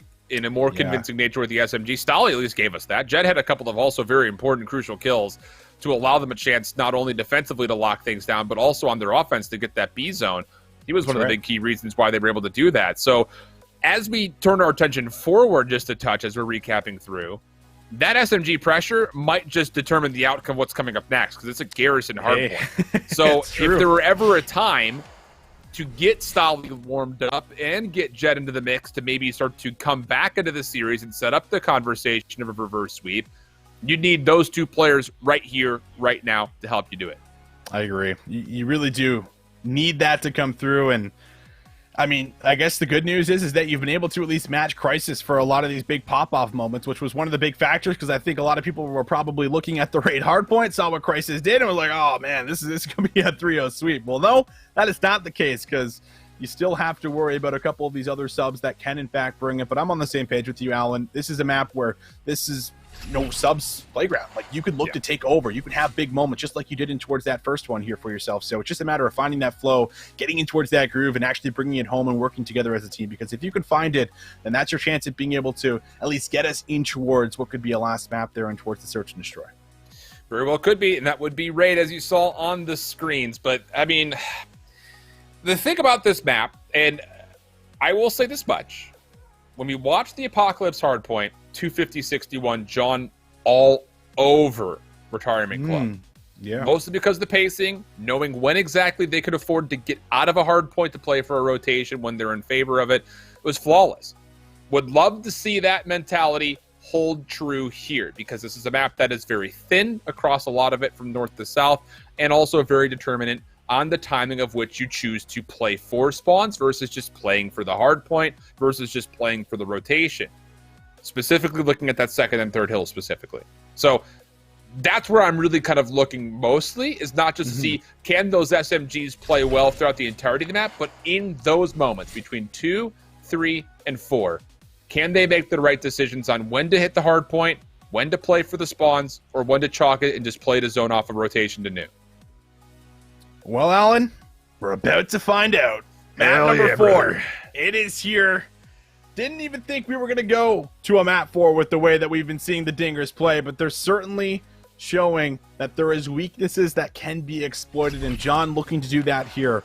But it would have to be a couple more maps to get the chip, get that $2,000, that NYSL scrim, and everything else that comes along with it. Plenty on the line, but here we go, folks. Right in towards the map 4. It will be unfavored sign, at least here for the side of the Dingers, but they will be able to, of course, get the first touch without a problem. Crisis in the hill, exactly who you want, and now the push comes to him, but he's got good support watching over him as they'll be able to clean up a couple of kills. Thankfully, because the timing in pulling that Semtex would have been literally cataclysmic, literally the worst possible timing there. But good stuff so far. 12 seconds already earned. John mostly dealt with, only finding a kill each per player. But now the pitch coming over through the vent room. That'll be Jet for 1. Stolly holding out of the hard point time. Going to be tested by Remy, who finds the next elimination. And that once more will now mean that Dingers can actually play through lights. I was going to say, Crisis is hitting a route already to flip these spawns around, which he actually is successful in.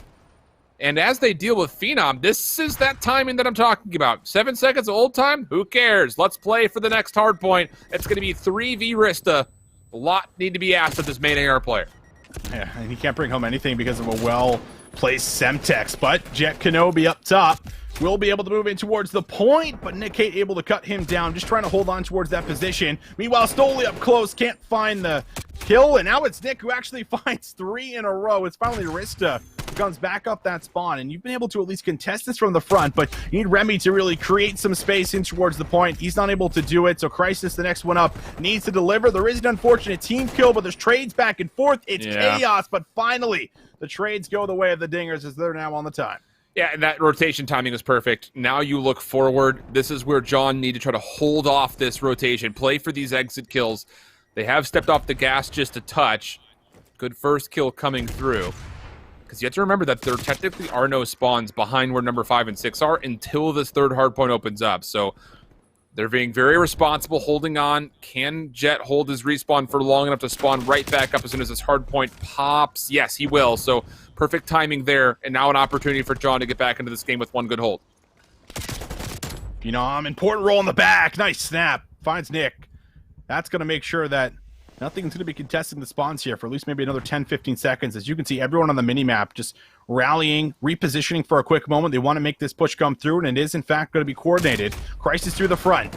Does find a couple of bullets on towards Dolly, but the trade is there for Nick. So they're able to at least break some of the support. They're in towards the hill, and that will be a break, but only for now. The spawn's still very close here for the side of John.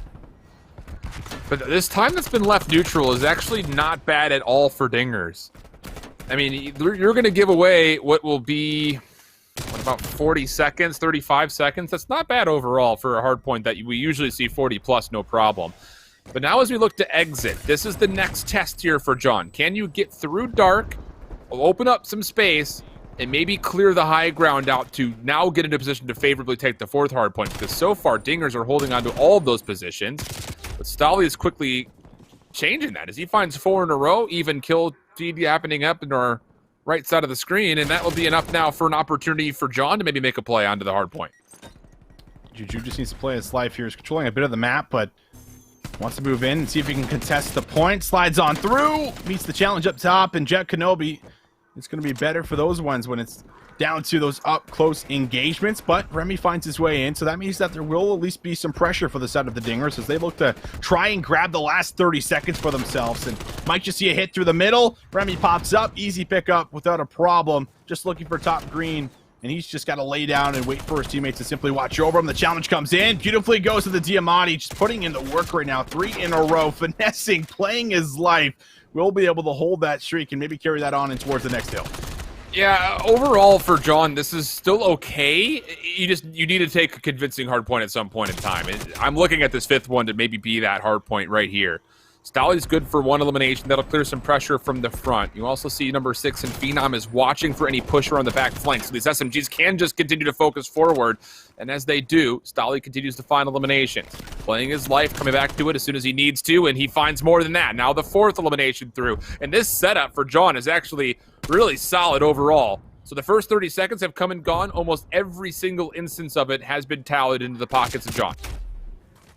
Krista will be cut down, and now you have a massive numbers advantage to move in towards the point. That's exactly what happens. A big 20 seconds to collect if you are the Dingers, and passive setup, thinking about maybe future hills for as long as for as far as a P2 hill that will come in towards play. Try to play the back of the spawns, but Stolly able to find another one here now. 5 in a row for him.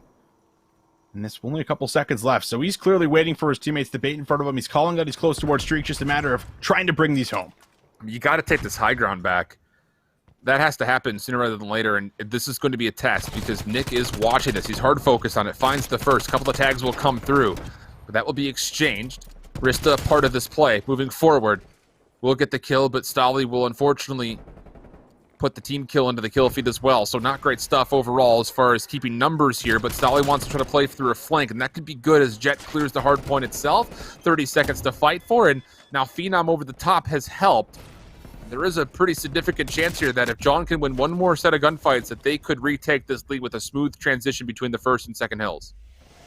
Phenom, really important role top bridge. He's going to find one down low. Juju drops almost there for a second, but Remedinger able to find that trade.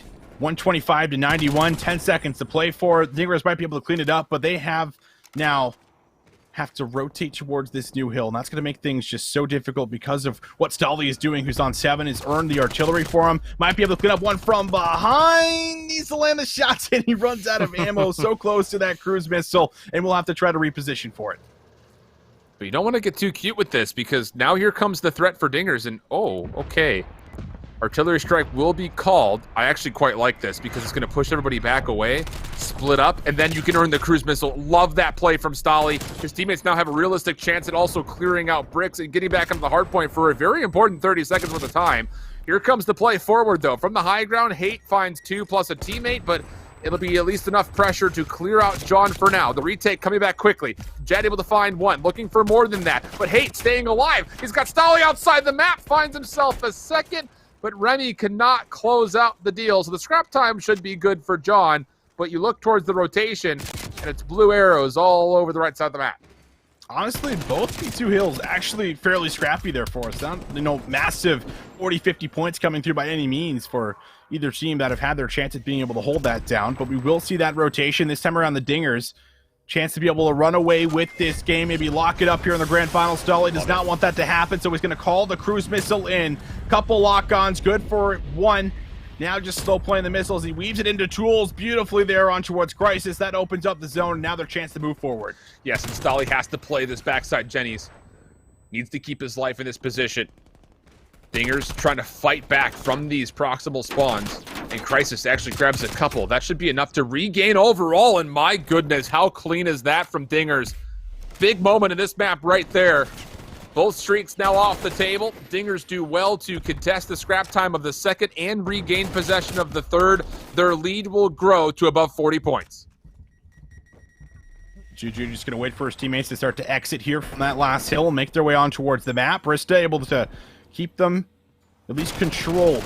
But there's the challenge. Juju finds the opening. Maybe one more towards the point. The snap was there, but the gunfight better there for Stolly. Trophy system down in the hill, collecting time. His support is now also in, but Remedinger able to find a couple. That's going to isolate Stolly, realizing he needs to play his life, go a little bit rogue, but he is denied. Spawns will flip. High ground gifted over towards the Dingers, and they're in a good position to start getting the last 40 seconds. Yeah, this is not a great rotation here for John as the first team into the hard point. They kind of just stayed a little bit too passive. They weren't able to put that kind of spawn trap behind the 3rd hill into play. So as you mentioned, free high ground control here for Dingers largely as they'll be spawning just outside the sat truck. That'll do nicely though. Little Semtex from beyond from Stolly. He has a chance to now move forward and contest this space. And with 13 seconds left, we're right back into the mix of things with nearly a dead even game. Stolly is on 21 and 14, Phenom 21 and 18. Those are your two top KDs in the lobby for right now, but still finding themselves down 24 points on the side of John. Oh, Nick does fall, so he can't work himself in towards the back here. Which means that engagements need to be won from the front. Remy just going to try to hold on towards Satcom Truck and will be able to get a kill, but is going to be fairly low, so easy cleanup there for Phenom. He's going to lock that right back down here for his team.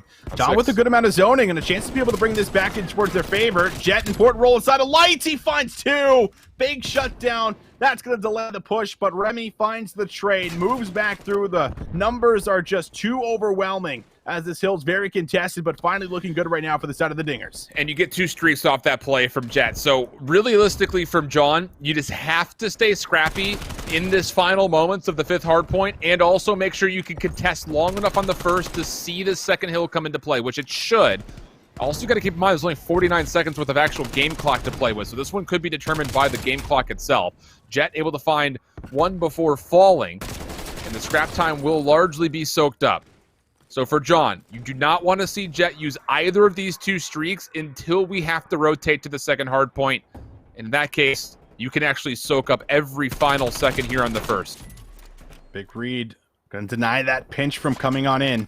Trophy system's down. Phenom slaying out right now. He dies on 4 in a row. But you can just see it. Everyone going to be able to lock things down on P1. Almost about 200 points secure. Jet waiting for the challenges to come through. Need something here out of the Dingers, but they're not winning gunfights. There is one. Crisis needs to break the hill. He's able to find it. Plays his life. Gets on the time. Going to make sure things are contested, but still doesn't have all the support here. Isn't very healthy. He's just doing what he can. Just play for this time here, though, if you're John. This is an important 13 seconds. Now you can use a streak to open up some space. You've got Phenom playing up top. He's going to fall. No, these kills are not great, though, for John. Dingers are actually now zoning. Remy's in a position to hopefully open up some space as he tries to make his way on. Jet's going to be able to use this streak to find him. But is he only find one is the question. He bends it, but not able to find the connection. So right back out of the hard point go John. 16 seconds with the game clock. And a 15-point lead at the moment, or a little bit above that, from the side of John. It just comes down to, can Jet work his way right back in? Making his way quickly, but denied by Nick Haight. Stolly on the way through. Fox is becoming an issue. Only 2.9 seconds through. You're going to get a contest, but at the same point, you've got artillery coming out. Crisis is going to try to clear up top, and that might be enough. If you can just touch for another second, but they're denied. 1 second of game clock. Oh my God, they got to get them off the zone. Don't give them a touch. This slide is on in. 0.4. They clean it up. One more up top. There is no way. Up off the zone. What did I just witness? There is no way. Unbelievable. 214 to 212. Allen, they keep them off the point for the win. Unbelievable final moment from Nicholas J. Haight. I've got no idea if his middle name starts with J, but it does today. Unbelievable. I cannot believe it. You're with two streaks. You've got to clear off 1 second of time to win the game, and they can't do it. They can't get it done, and then Nick doesn't allow anybody to touch the zone. Just barely taking the lead. Oh my goodness. Oh my goodness. Man, 0.2 seconds. Like, dude, what stings worse than that? Especially knowing that if you get on there for a literal second, we're going to a map 5 and we're going the absolute distance for a chance at a reverse sweep here. Not the case, man. Those ice-up moments, those gunfights coming through at the last second. I mean, you had to snap from left to right. We saw it there at the end with the Diamatti, just making sure that no one gets on that zone, keeping them off of it beautifully. And we get to take a look at those replays going back too, because if we look at this point towards the game, Alan, like this was in control of the Dingers. They had a massive lead, you know, in their favor, but there were so many streaks that allowed this team to come back in towards this one, at least fight to try to keep it close. But man, it just was not enough in the end. I'm just waiting for us to get to the moment in this replay package where we see that final break again, because this is it right here. I mean, you've got the numbers sliding through multiple angles, 0.2 seconds from behind. and then you just are able to get the 213. Everyone pushes forward, steps off, wins the game. I mean, unbelievable stuff. And it starts right here with Nick. He has to win these 3 gunfights or the game is just over. Like, there's nobody else nearby.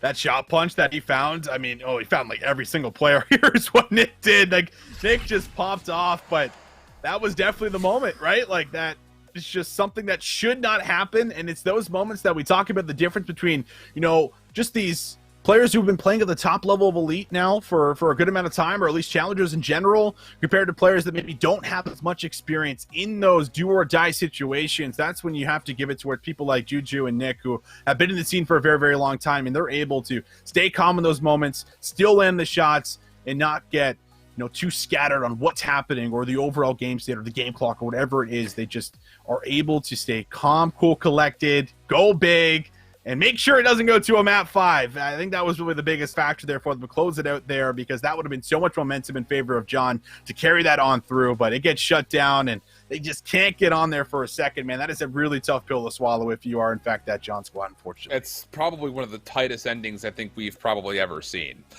Yeah, actually, probably. Yeah. We've had 250 to 249s. We've had control rounds that got extended on 0.1 seconds of the clock, but that one right there I think may take the cake as far as things that at least we've casted so far this year.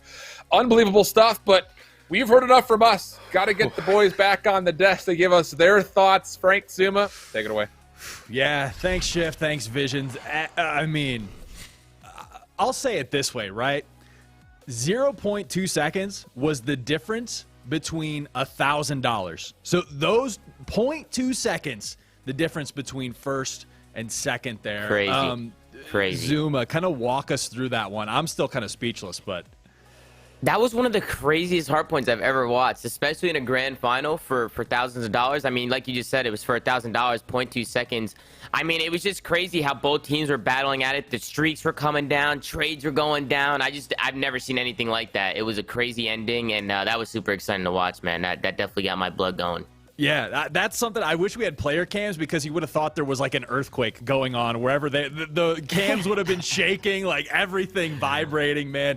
0.2 seconds, an insane performance from the Dingers. But I mean, John put up a fight. I thought going into this, the way Dingers came out in that first semifinal, I was definitely thinking like, both of us, 3-0 sweep. It's going to be easy. Maybe they take a map, but I mean, John fought back. They definitely gave them a run for their money there.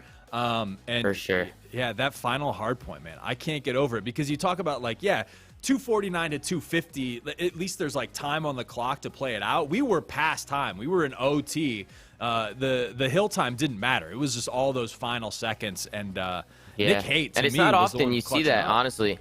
Yeah. It's not often you see that on a Garrison hardpoint where it goes down to the time limit like that. So just a lot of contests, a lot of trades going back and forth. I mean, Dingers, they came out strong. I thought it was going to be a 3-0. They come out, they win first map. They look really good in the search. They just absolutely steamroll through. They go up 2-0. And then going into that third map, right, it was just so defensive heavy, that control. Nobody can take an offense. It got close a couple times, but we end up going to a fourth map. And John, you got to give these guys credit. They come out and, these guys haven't dropped the map. Dingers haven't dropped the map all tournament. And they push them to the limits. We could have very easily saw game 5 right there.